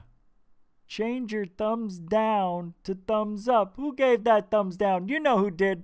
Grandfather. The grandfather did. Come on, guys. I'm looking for this cow. I think I found it. Here it is. Nah, this can't be it. It's only got 13 views. That's not it. It looks fake. If you can find me the video, I will take a look at it to make sure there's nothing in the video, because Jim Bud Royale, who made the video yesterday for Goof On, it was the story of Kenneth Pass. I asked him in the chat, you all saw it. I said, can I use this music because I don't want to get in trouble with the copyright warning. I've gone just about 3 weeks without getting one. It's a record. The record before that was 5 days. So I didn't want to break that record. But I didn't watch the whole video. And halfway through is a woman naked. It's art. It's a drawing of a woman having sex with a guy. And I've already gotten a copyright warning. If I get one more of those videos playing on my channel, it's lights out for a week. And that shows up. And he says, no, you can play the video. No need to worry about copyright, Rich. So I played it. What do you think happened? Copyright. Hey, Stephen Karn? Is it Karn or Carney? Hi, a $2, I forget what that's called. What is that, a lira? $2. We'll say a $2 super chat says, hi, new subscriber, loving the channel, love from UK. Well, all right, man. Thank you so much. Thank you. And I hope I got your name right. Stephen Karn? See, I think your name would be Stephen Carney. Because that sounds right. No? It's Stephen Karn. Steve Karn in the house, everybody. I don't know if I'm saying it wrong or right. Maybe you could tell me. Let's see if he says. But thank you so much for the $2 super chat. A newcomer. Hope you stay around. Did you see the dancing? Doc Skinner's still here. Yeah. Can you write it out phonetically for me? Like if it's Karn, say rhymes with yarn. Something like that. Or if it's Carney, You say short for carnival. No, I don't know. It's stupid. Thank you very much. I appreciate it. It's a pound? Thank you, Nicole. £2. 2 quid. It's a quid? I actually had a quid tonight on the show. 2 of them. Yes, I danced. I did. I had a 1-up Doc Skinner, which is really hard to do. The guy actually is wearing, what was it? Was it a bunny outfit? I thought it was a bunny outfit. Easter? How do you top that? It was a onesie of a bunny onesie. I had to dance. I had to do something. It was to show the sweater off, really. The Christmas sweater. You know, this. You know. So I showed that. I don't know what the back looks like anymore. Ah, your mother's got 19 eyeballs.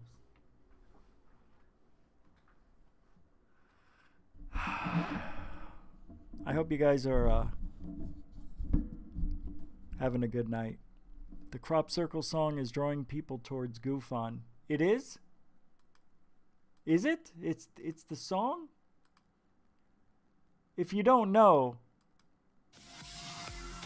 this may be the new song for... I'll see if I can get a hold of that guy in LaGrange, the guy who wrote this song, and see if he'll allow me to use it. This song really, there is nothing like it. It's the Crop Circle song. For newcomers, for Stephen Karn. Thank you very much. What are they? Why are they? What do they mean? Who are they? Right. What are they? Why are they? What do they mean?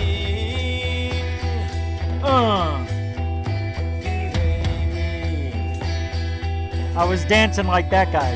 Are they harbingers of world change? These secrets in the fields. Are they harbingers of world change? These secrets in the fields. Are they harbingers of world change? These secrets in the fields.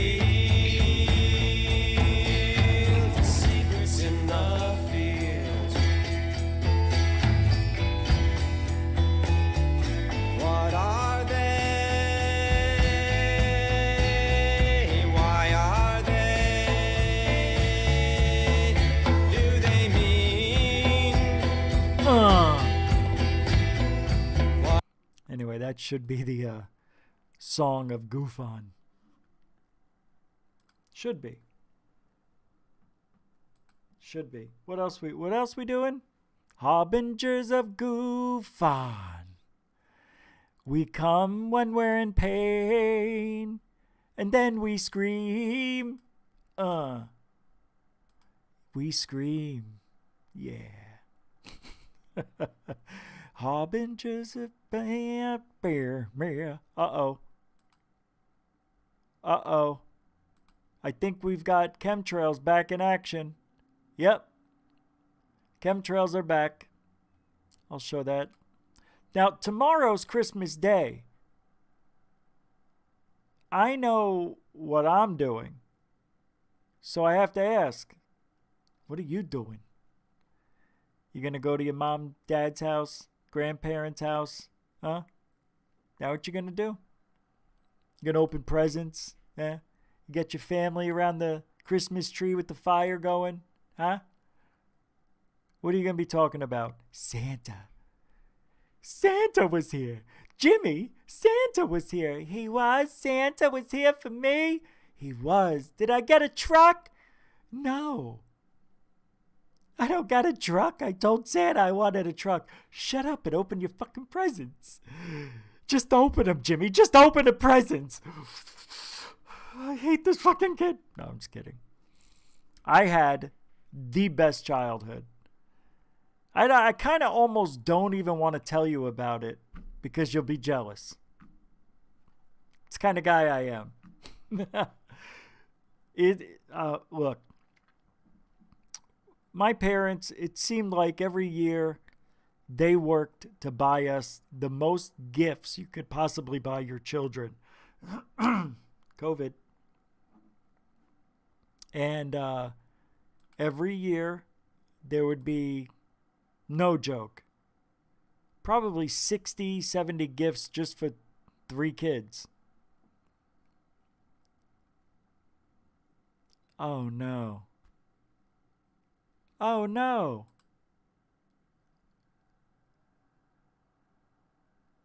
Oh no. Oh no, we can't play that song anymore. What are they? Can't do it. They got us. Yep. Two times. I can't play it. Can't play What Are They? I thought because the song is so old. Like, who's ever heard of this song? I gotta cut it out. 3 times. Sad. Sad. That was a good song. So we'll just go back to Twins of Evil. That'll be the intro. Yeah, they got me yesterday. I just didn't see it. First time I'm opening up my emails for my main account.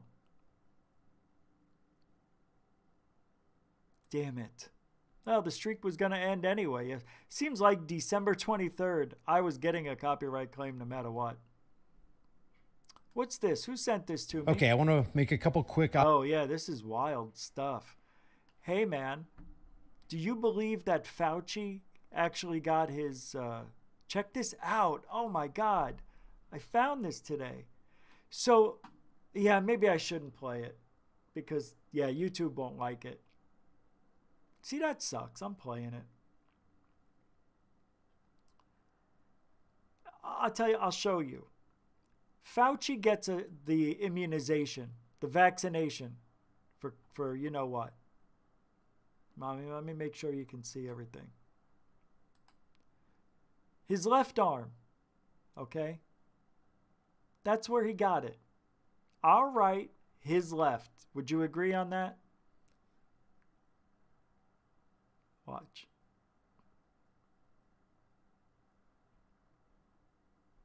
They're giving him the shot there. Now watch. Show you, and this is why I made a big deal out of it going into his left arm. Watch what he does. Ears. I felt a little bit achy, but nothing to be bothering or distracting me. Went to bed last night, had a good night's sleep. Woke up this morning. The only thing I have is just a little bit of a soreness in the arm. Otherwise, I'm doing really well. It's the wrong arm. All right, did you pick that up? First, I want to point this out. Notice that all the writing is not reversed. It's not transposed. It's not backwards. This says NIH. The writing facing the camera is in the proper order. The writing facing the camera for the background of where Anthony, St. Fauci got his Moderna jab or Pfizer jab, whichever one it was. It says gets Moderna shot. Okay, so he got the Moderna jab. But notice that the writing is right side up. It's not inverted. Right. So this definitely is his left shoulder. But did you notice what he did as he's facing the camera over here? Watch this. What did he do? Nothing to be bothering or distracting me. Went to bed last night, had a good night's sleep. Woke up this morning. The only thing I have is just a little bit of a soreness in the arm. He has currently, present tense, a soreness in the arm. Which arm did he pat? He patted his right arm, not his left arm. Somebody call the masses. It's lunacy, I tell you. It's lunacy. He tapped the wrong arm. Well, maybe he tapped that arm because he's, you know, left-handed.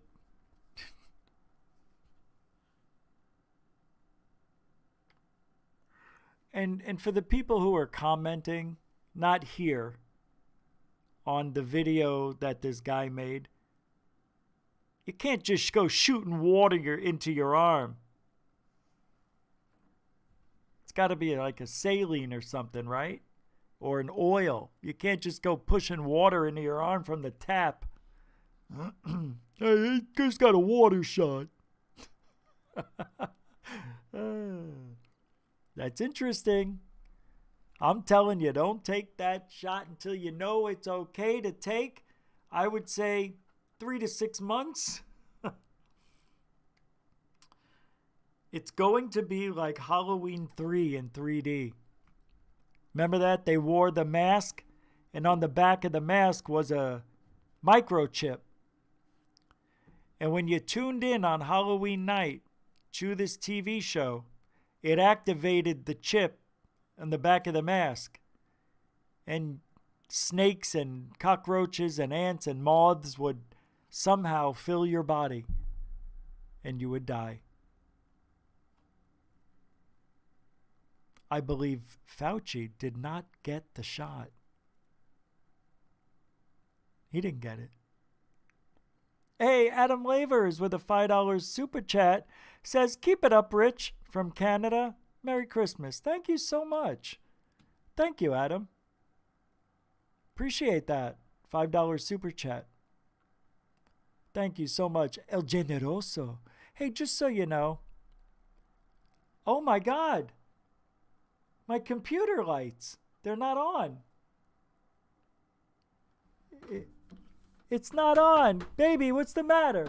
I thought something was different. I usually get a nice glow from the computer. You know? The lights, it lights up here. But it's not lighting up. It changes colors. Even the home button where I turn it on isn't even on. It's the beginning of the end for the computer. That's what it is. That's how it starts. Hey, Doc Skinner, you didn't have to do that. Money? $5 super chat. That was awfully nice of you. You know, I should have super chatted you too. Hey, go live tomorrow. I'll send that right back to you.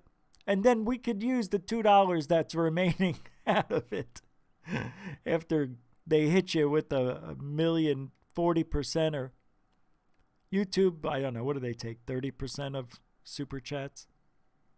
20? It's 15. COVID. Thank you, Doc. You know, all night I was saying how the Doc hates me and I know third phase. You know, that's a joke. I do that to bust balls.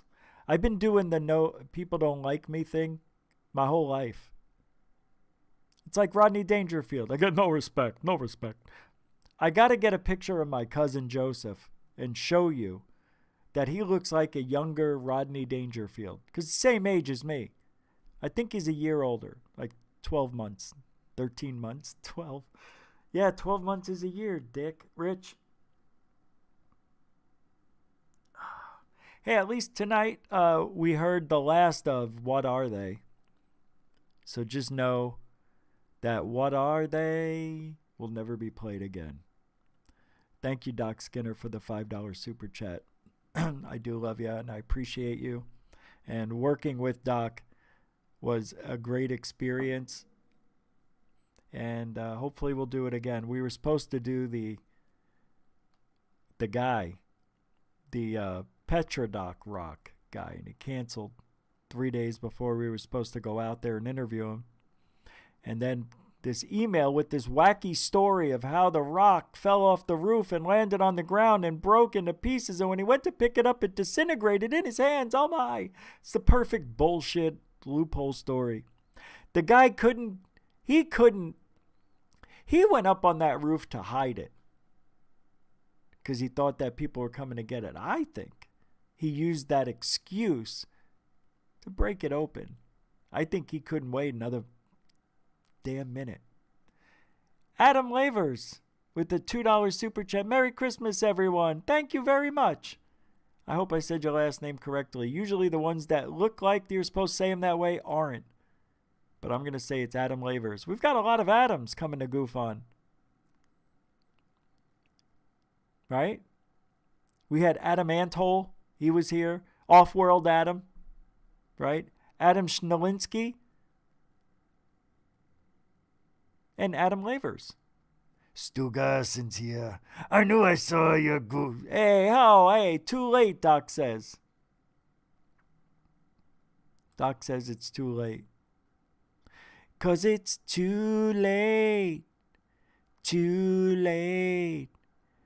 Too late. Too late for love. Remember that song? Remember that song? Too Late for Love, Def Leppard. 1982. Out there in the jungle, the air of me and you.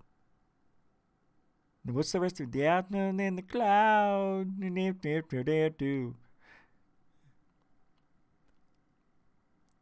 Shane Rodriguez with a $9.99 super chat. Oh, thank you very much. El Generoso for everybody. Thank you, guys. Christmas cheer is in the house. Not even a mouse would give up his cheese. Oh, thank you very much. That is awesome. Shane Rodriguez. I get, when super chats come in, there are different colors associated with the amount. And I knew it was a different one because I saw a bright mustard color. I think it is. It's mustard. And I like mustard, so good job. Yellow, you want to say yellow, go ahead. It's more like Gouldens. It's more like a brownish mustard almost. A little spice. Never hurt anybody. Holy crap, we're already over 2 hours? No, it's 2 hours now. Right? Yeah, because we started at 5 after. 4 after. So we're over 2 hours. Good for us. I think something's wrong with my voice, to be honest. Yeah, I feel something wrong. It's getting bad. Some sort of raspy thing, and when I swallow, it hurts. But it doesn't hurt like, oh, it hurts. I got strep throat. It doesn't hurt like that. What are you doing? Just keep it on one page. I can't believe the computer lights are out, man. Let's just quit. Let's do it. Mangolia V12 with a $5 super chat. Thought I would add something for Christmas. Thank you so much. Damn, man, you guys are the best. Seriously, that is very, very generous of everybody. I appreciate it. I really want everybody to have a nice Christmas. Christmas is great. I love Christmas. Growing up, and as I was saying before to finish that story, I told you, don't get mad at me. Get mad at my parents. My friends would come over during the week when we moved to Arizona, and they're like, they see the presents under the tree, 100 of them. And they go, how many people are in your family? 4. 5 if you included my grandmother when she was alive. 5. And the dogs. Dude, which ones are yours? I go, I never look. I could see from here the big one's mine. But my parents always did one thing every year. They left the main package, the big gift, in the other room, hiding it maybe in the garage. But your mother or your sister or brother would get your attention to look this way and like, oh, let's play with your new toy. And all of a sudden, they're bringing the bicycle in behind you and you don't know it. You hear stuff going on, but everybody opened their gifts. It's over. And then all of a sudden you hear my mom goes, Richie. And then my father would say, Santa Claus couldn't fit it under the tree. He didn't want you to forget this. Are you kidding me? You got me a bike? No, Santa did. Right. This is amazing. This is unfreaking believable. Wait a second. This ain't a Schwinn. What is this Schwartz? What is Schwartz? I said I wanted a Schwinn. We can't afford a Schwinn, so we got you the Schwartz. Schwartz? I don't know. I'm making it up. That was it every year. The big gift at the end. Hey, another super chat from Shane Rodriguez. Didn't know how to add message before. Me too. I've been there. First time super chatting and new listener. Thank you so much for saying that for the $4.99 Christmas super chat. Thank you very much. Hey, Adam Lavers again. Keep it up, brother. Merry Christmas, everyone. You guys are crazy with your $5, all right? Thank you so much. I have the screen open so we could see them. But I'll go in the corner. I'll sit. The corner. Corner is not split. When I say split, go split. Lickety. Thank you guys. Adam. Everybody. Shane Rodriguez. Beautiful. $4.99. Magnolia V12. Thank you for the gift. And everybody else. It won't let me go too far back. So, the big gift. And then what did we do? Go get your shoes on. We can go outside. Yeah, go ride your bike. That's what we got it for. But it snowed. Exactly. Oh, it's going to be a great day. You would go upstairs, right? You didn't even care about your pajamas. You just put your big snow pants over your pajamas. Put your shoes on. Your mother's waiting downstairs. Come on, she's yelling for you to hurry up. It's starting to snow. Christmas Day, fresh snowfall. 1977. 9 years old. Taking that bicycle out that day. Nothing like it. I felt freedom for the first time.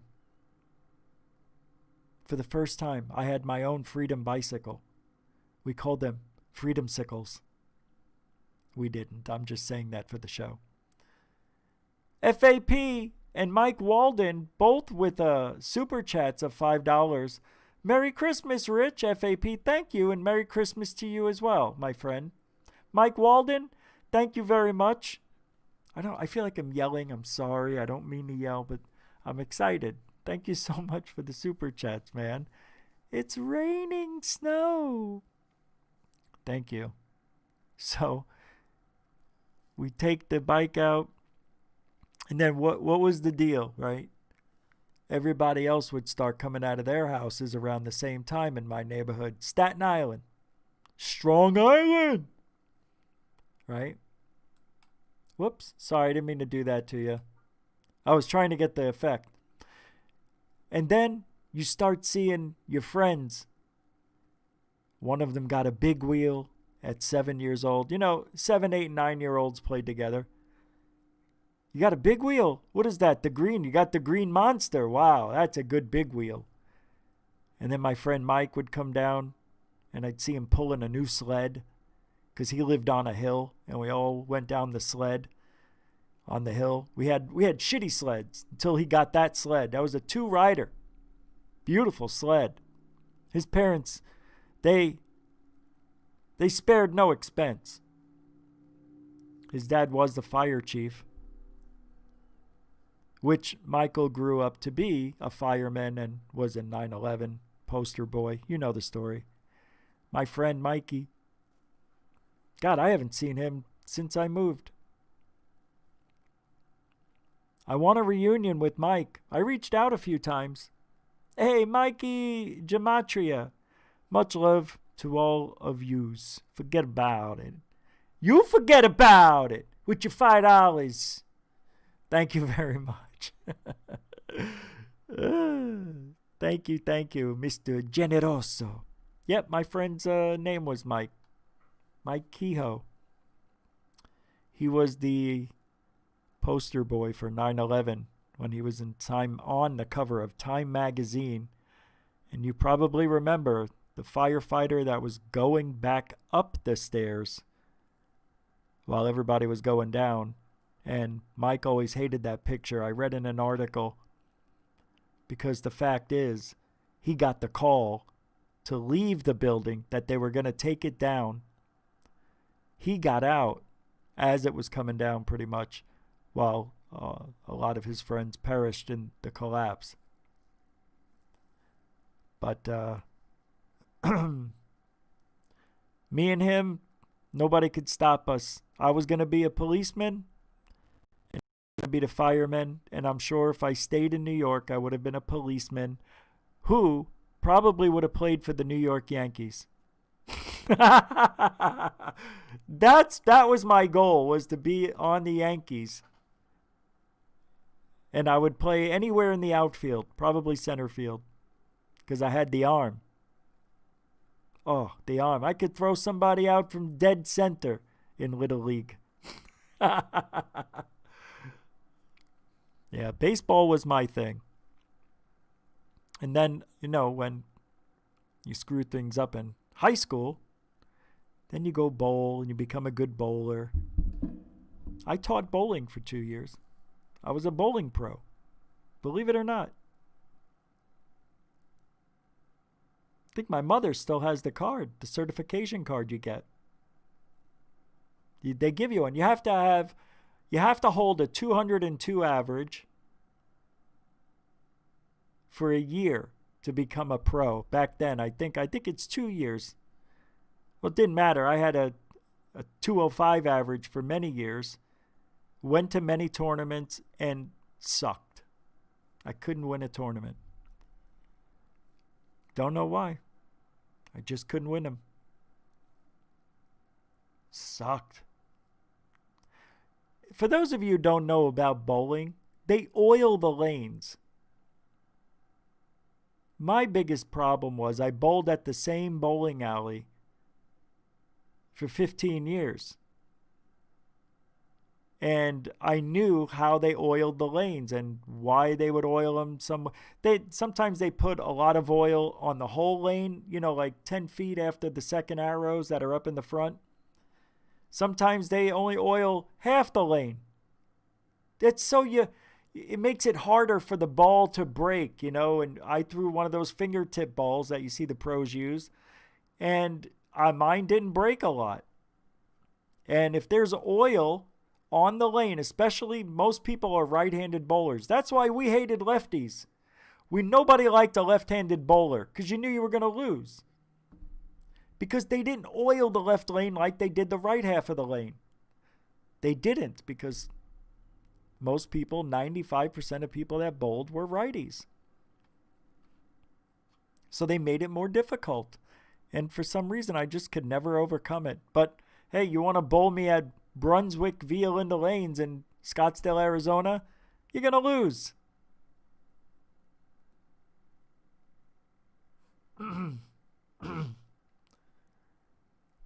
I remember when we tried taking over Fair Lanes on 32nd Street. I wanted that. I wanted that as my bowling alley too. I wanted 2 bowling alleys unbeaten. No, didn't happen. I lost the very first match.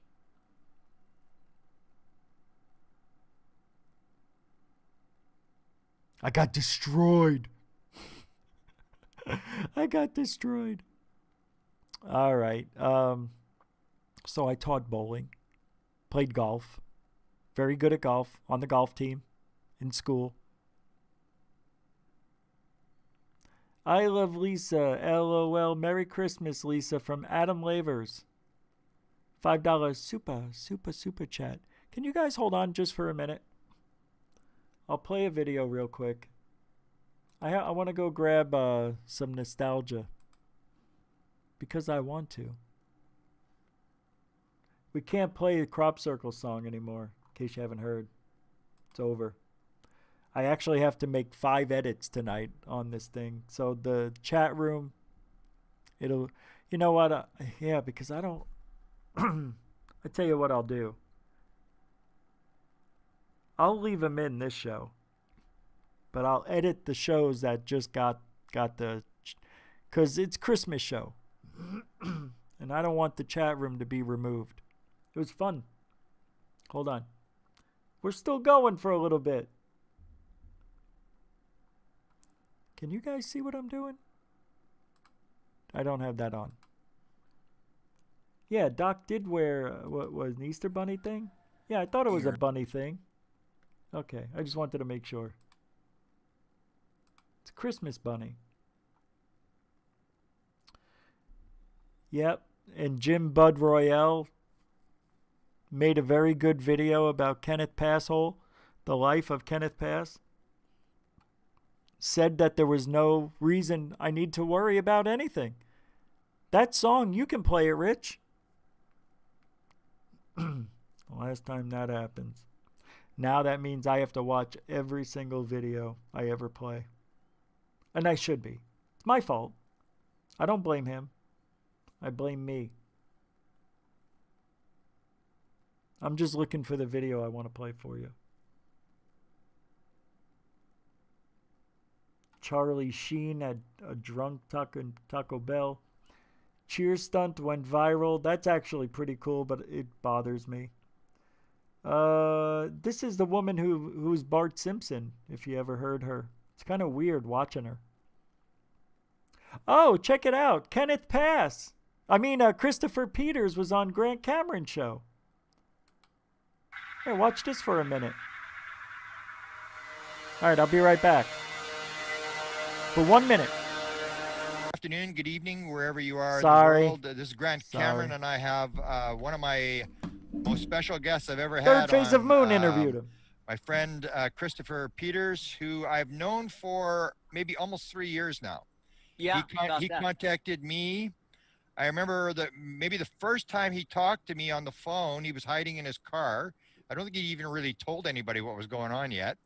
That's right. So, Chris, let's start. I mentioned to you I want to do a little segment on triangles.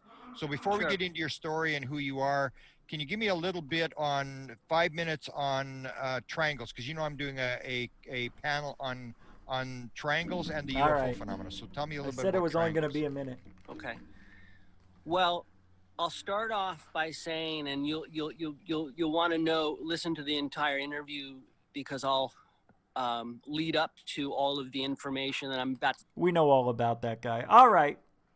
So to round out tonight's show, I've done a segment in the past where I brought out the albums that I would listen to growing up in the 80s and 90s, mostly the 80s. So I'm going to continue that tonight. I've got about 30 albums left. I grabbed about 10 here. And here we go. A little bit of nostalgia for some of you. Let me pull up the chat room so I can see you guys. There you are. Let me see something.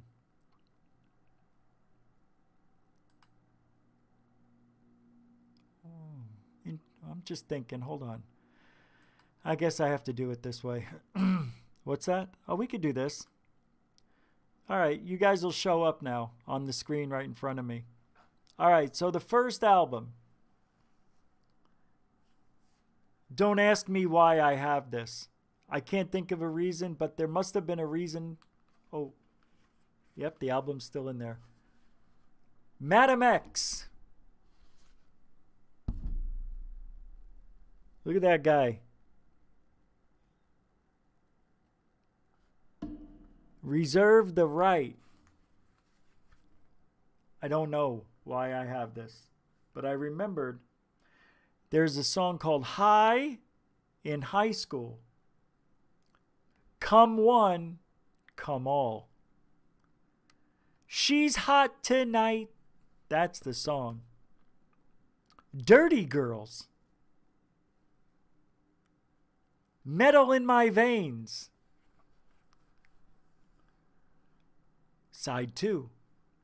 Reserve the right to rock. Good with figures.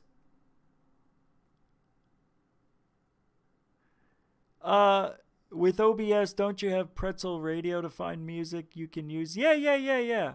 There's a lot of music I could use. But there's no song out there called What Are They? Capiche? right now I'm using COAG music, COAG, and the third phase of Moon Guy. Let me show you real quick.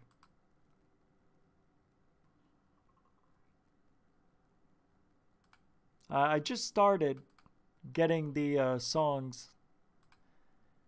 Right here's the this is what I'm using, a little bit of something, you know. You've heard most of these in the videos, you know. What are they? Oh no. Why isn't it playing?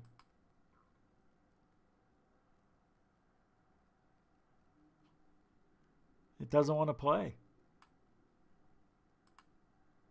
Well, this is interesting.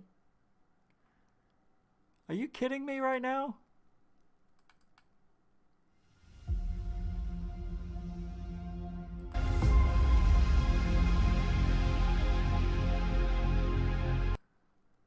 Where is it? This one?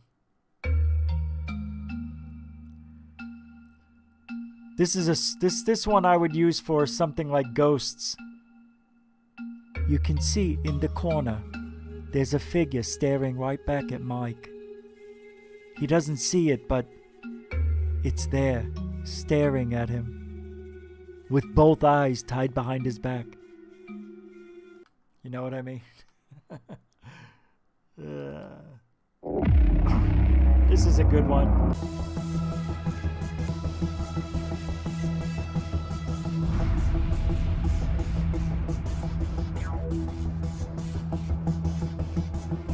Some of these are new. I like, of course, that. This is one of my favorites, I think. Oh.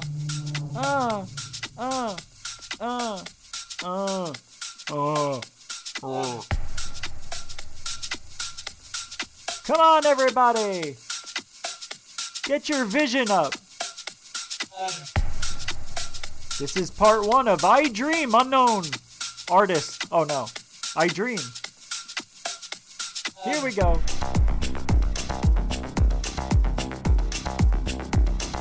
And now, playing forward, number 23, Michael Jordan.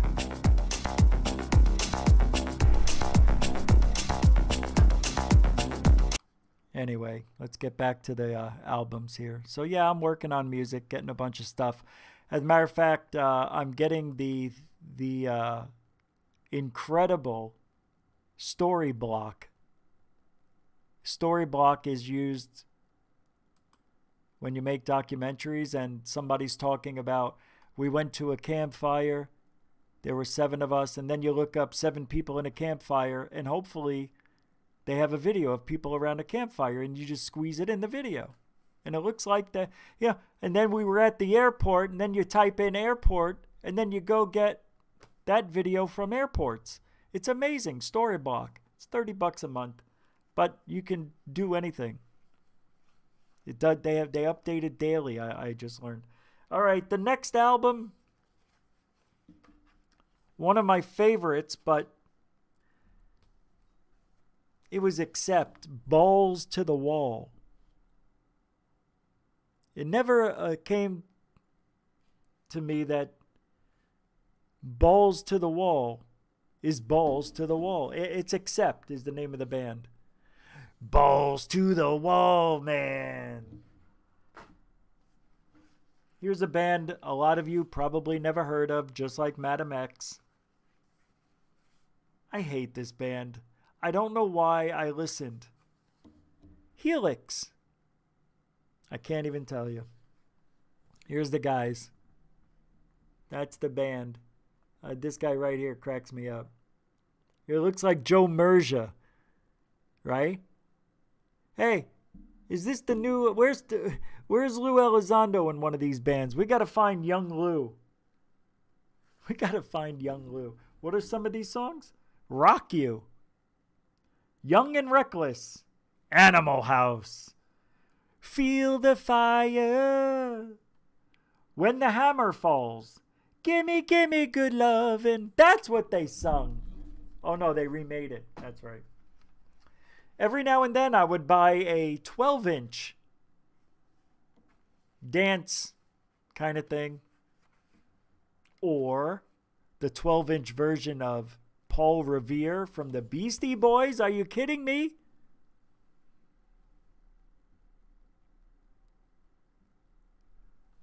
It's a 12-inch version. Def Jam Records.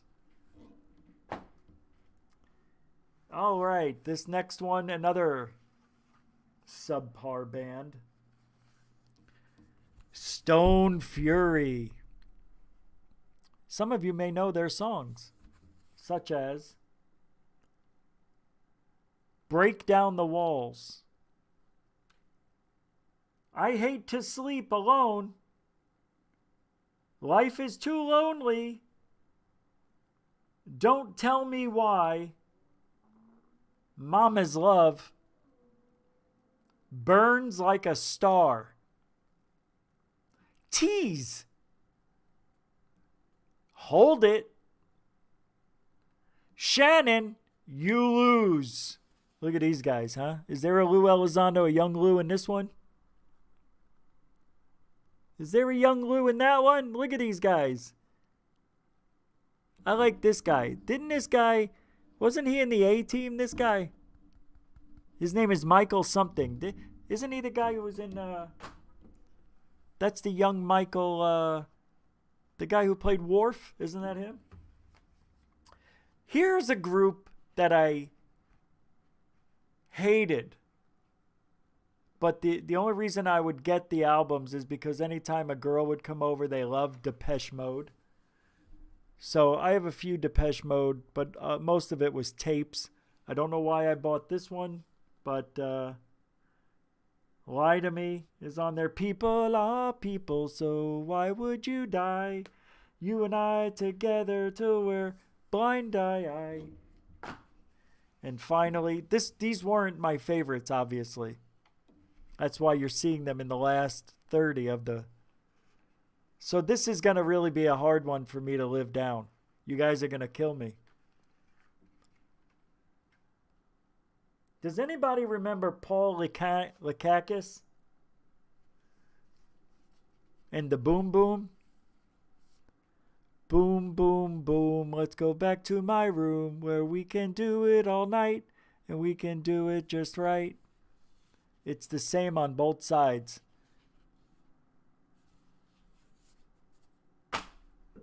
Why? Because girls are everything. We love women. Most of us. Whatever. You know, guy, girl. I couldn't stop thinking about women. And my friend Todd was no help. This guy couldn't get laid in a brothel. Not an attractive guy.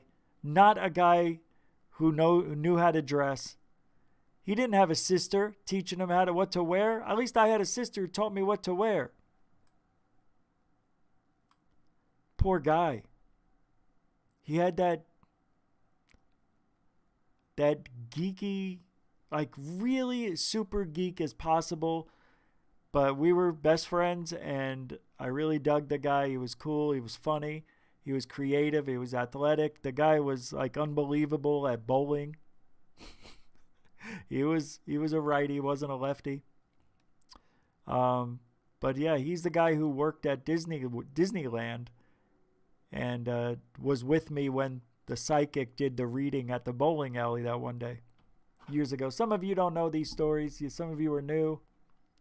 But anyway, I see some interesting comments here. David Gahan from Depeche Mode saved my job when I was a kid. No way. That's unbelievable. Hi, Cuppy Cakes. Fast Hemi. I know. You guys are awesome. Look at everybody's having fun. Everybody's talking. Vinny Barbarino's even here. We used to call my friend Todd retard. Oh, I never thought of that. But Todd was cool. I mean, I wouldn't say that to the guy. He's the guy that took me to Club 2020 in Hollywood, California, my 21st birthday, where I met Eddie Murphy, Arsenio Hall was there, Sugar Ray Leonard was there. Actually, Magic Johnson was there. That was where I sat down in Eddie Murphy's girlfriend's seat. Didn't know it. I just sat down, and I had a tap on the shoulder. You can't sit there, my friend. It was a huge black guy, like enormous. And it was Eddie's Uncle Ray, I believe it was his name. He was like the bouncer. This is Eddie Murphy's girlfriend's seat. I said Eddie Murphy's woman's seat. And I turn around, there's Eddie Murphy. And he's just looking at me. And I didn't get down, I didn't get up yet. I was still sitting there. And I shook his hand. I'm a huge fan. It's my 21st birthday. I shook his hand, and it felt like the softest leather in the history of the world.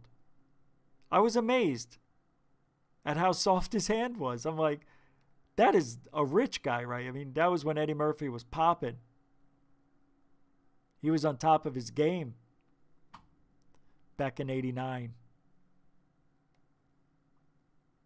Delirious came out, in 82, 86. He came out with Raw. And then he was Beverly Hills Cop.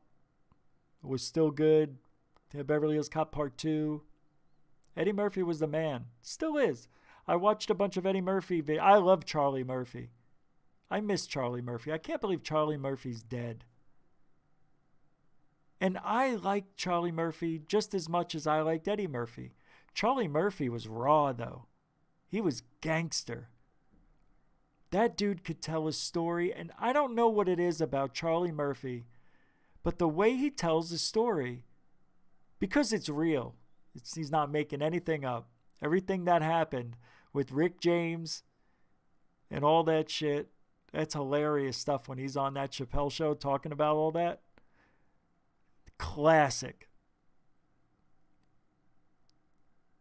I was watching the funniest thing. I'm watching David Letterman, and they have clips of, they put compilations of all the years. Like I just got done watching Phil Hartman. You remember Phil Hartman? He did all the voices. He was on Saturday Night Live, and his wife killed him, killed herself, killed their kid.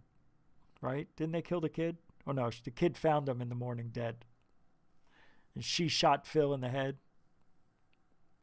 while he slept. And he news radio. He was on news radio with Joe Rogan. Sad when he died. Freaking talent. So I watched all the years, like 8 years of him going on Letterman. It's very interesting to see the progression of people. The most interesting one of all. Because when we lose someone, when a comedian dies or an actor dies, anybody dies that's famous, usually if they were a regular guest on that show, like a Johnny Carson type of deal, and they kept coming for 20 years over and over, they would have a nice montage or something playing in the background. Or, you know, when Rodney died, they played videos and stuff. You know, when Rodney would show up on Johnny Carson, they had a little thing. Andy Kaufman, who played Latka on Taxi back in the 70s, early 80s, was on David Letterman and brought the most amazing comedy. You won't see it ever again. He made a documentary, Andy Kaufman did, called Having Breakfast with Freddie Blassie. And it's an hour. And they had breakfast. Freddie Blassie was a 5-time heavyweight world championship wrestler.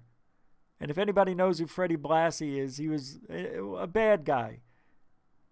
He has claim that when he went and wrestled in China, his thing was, what Freddie Blassie did in his early days, he sharpened his teeth and made them sharp and bit people and bit their opponents, and blood would gush.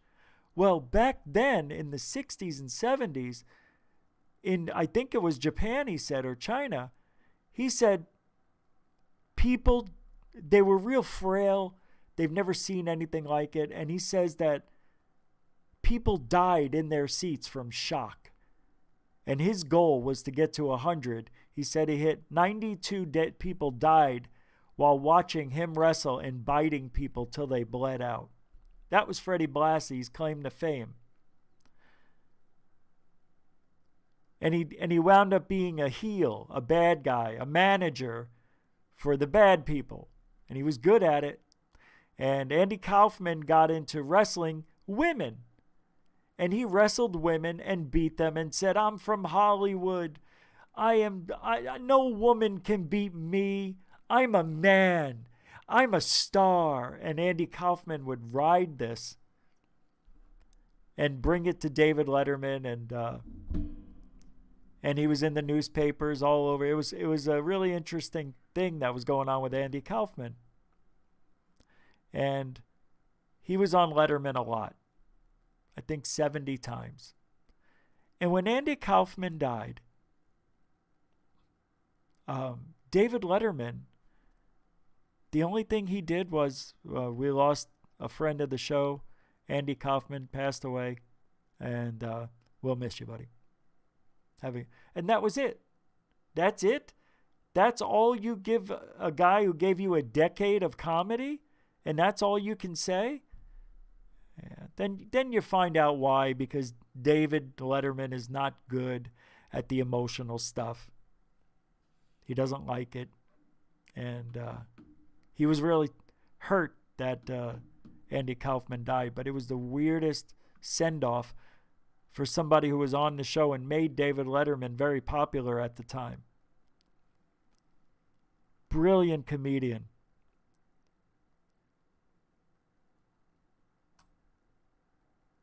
Andy Kaufman didn't like it when he got bad reviews. And one of the reviews said that watching Andy Kaufman is like watching magicians and sword swallowers. So what Andy Kaufman did was he did magic and he learned sword swallowing. And he actually swallowed a sword on David Letterman's show. Came out in a big diaper and a big turban. Played the part. There was a big medallion in the middle of the turban, like that would be right there. And he swallowed the sword, just like the doctor blamed me when my throat was bruised. Have you been sword swallowing? Excuse me? All right, DJ, we'll see. We'll wait for you. All right, let's wait up. We'll wait for DJ.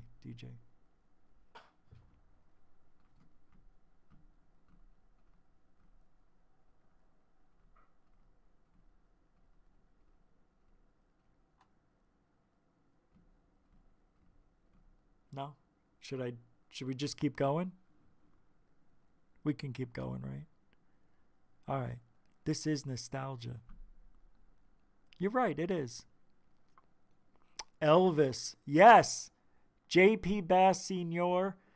Elvis said Andy Kaufman, he did Elvis impersonations. Very good. I must admit, I've seen it. You've seen it. It's pretty darn good. Not the best. There are better. But something about Andy Kaufman doing Elvis was pretty good. It was pretty cool. Jay Leno does a very good Elvis, believe it or not. That was popular back then. Because Elvis died 77. Yeah, Elvis said that Andy Kaufman did. He didn't say he did it the best. He said he liked it the best. Yeah, Tony Clifton. See, you know what I think? And everybody thinks this. Andy Kaufman couldn't deal with the negativity and the spotlight as much as people would think. But you got to stay relevant. And he was getting a lot of bad reviews. So it has been said that Andy Kaufman created this character to fake his death. And one time, and if you ever seen Jim Carrey do that movie about Andy Kaufman, I can't remember the name. It's brilliant. Jim Carrey's did unreal. But the character, Clifton, was played by, I think, his manager, and nobody could tell the difference with the makeup. They couldn't tell if it was Andy Kaufman or his manager. I think he faked his death, but I don't know. It's hard to say when you see, I think, didn't we see the body? You know, they had the glass and everything when he had his funeral? No? I could, for some reason in my mind, the Mandela mind that I have, I see Andy Kaufman dead, you know, laying there. So if that's true, he didn't fake his death. But you never know with these guys. The greatest thing would be that if any of these guys faked their death, to come out now. Do you know how popular that they would be? Right? Everybody said that, who's the guy from The Doors? Said he faked his death. Tupac has been seen around. Tupac.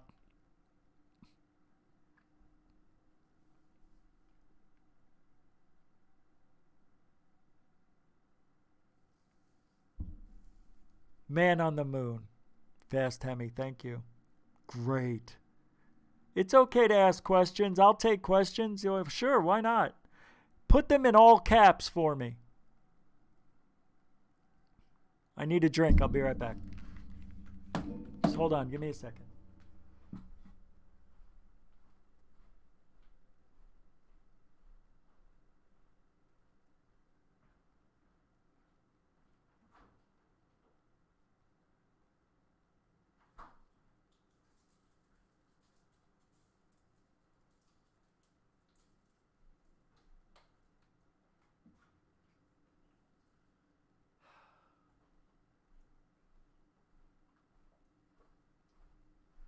Man, I never walk away without playing something.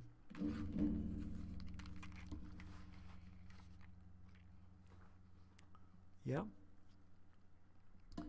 The only people that can write in caps are people asking questions and moderators. My moderators are allowed. Rich, whatever happened to that metal material TTSA had checked out? Good question. So I had that question. I've been asking around lately. Apparently, there were tests done, and they found out it was nothing unusual. That's why no documentary was made about it. It wasn't on the Unidentified show. By the way,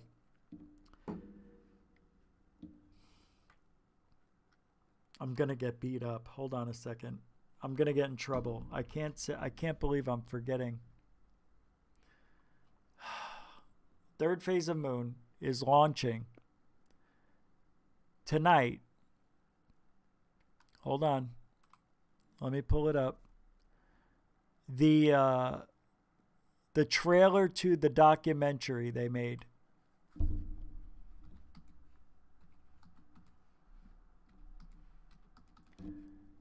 And it's going to be on Amazon. Pre-orders, all that stuff. Hold on, let me see where it is. Oh, yeah, this was from yesterday. Hold on. Let me pull it up for you. Christmas. Here it is. I think that's transpired. And it. No, it is what. Yeah, who would transpired and it played over. And sometimes, again, a missed opportunity. Turn it around and we'll see what happened. News. And I wanted to give. Here's the breaking news. They say it better than me. So I'm going to play this. Rich, can you play the Crop Circle song at 0.5 or 0.75? Well, I can, but I won't. I already played it, and I don't want to do any more. I'll try it. It doesn't matter. I'm already getting the claim anyway, so I can play it again. I just don't want to get in trouble. G-Man, stop. Is that for me? G-Man, come on. Rich, you know anything about the barberry? Barberry? Isn't it Bradbury? Barberry? I think I've heard of that. Well, let me play this and I'll get back to that. Crop Circle. Thank you, G-Man. Give Rich and everybody an update around the world. This Christmas, we're going to be dropping the trailer, Countdown to Disclosure. It's going to be a mind bender in regards to what the technology behind the Space Force is all about. We got Dr. Stephen Greer along with Dr. Michael Salla, including some big surprises in regards to this incredible groundbreaking documentary. I want to thank everybody for joining us right here at Third Phase of Moon. Any last words, Rich? Well, only that I hope Lou and Christopher Mellon and Steve Justice are looking for a... It was basically a flop from the... I want to thank everybody for joining us along with Dr. Technology behind the space trailer, Countdown to Disclosure. It's going to be a mind bender in regards to what the technology behind the Space Force is all about.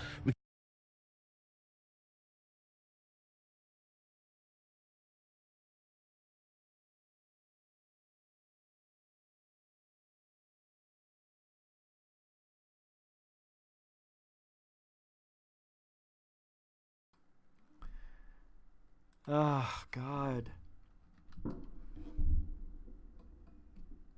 Did you hear that explosion? People are shooting off fireworks. I guess that's what it was the other day. It is Countdown to Disclosure. Tomorrow or midnight tonight. I don't know. I thought it was going up. They were going to drop it maybe tomorrow morning. I'm not sure. But Christmas Day, Countdown to Disclosure will be the, you'll see the trailer for it. And it is unbelievable. It's perfect. I mean, this thing is coming out at the right time. It'll be out in February, I believe, officially. So they're dropping the trailers, and we'll be dropping them here too. And all of us, like Doc Skinner and everybody else involved with Third Phase. So we'll be promoting that every day tomorrow. Every day starting tomorrow. I can't speak. That's because we're going on tree hours. I haven't done tree hours since last week. I did. I had one more thing I wanted to do, right? Oh, we're done. Really? That was quick. This is a quick 3 hours, right? No? It wasn't. It took a long time. It was a long time. They look alike. Oh, God, have mercy on this poor, unfortunate I want to thank everybody. black arts. They worship the devil. They look alike. Super chatters. They dress alike. Moderators. Two identical beauties. But one of them has Thank the you very very devil much. in her. Very generous on Christmas. I hope you guys enjoy the night.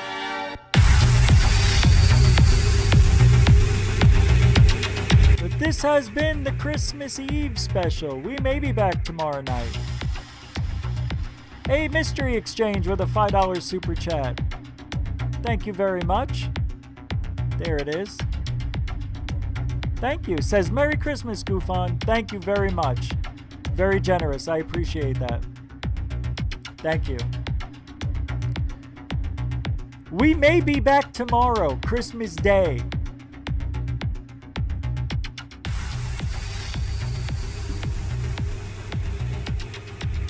If you want to know, it's called Radar Recording. The name of the YouTube channel is Radar Recording. RADARRECORDING. It's in the link. I put it in last night's description, so you can grab it there. Thank you, newcomers. Seriously, thanks for subbing. And thank you, veterans. Everybody. keep your eyes to the skies. Because if you ain't looking up, you ain't looking out. Merry Christmas, everybody. From Goofon to you. Thank you. I love you all. I really do. I really do. See you tomorrow, maybe. Something will be here tomorrow. Find me, go. The cow. Frida, I beg you. Think about what you're doing. Everyone says he's a wicked man. What about it? Who wants to be good if being good is singing hymns and praying all day long? He's doing what's best for us, I'm sure. It might be best for you. It's not for me. I'm going, and you might as well stop arguing about it.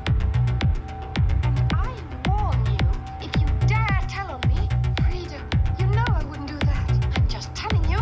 You know what will happen if you do. Stop it, you're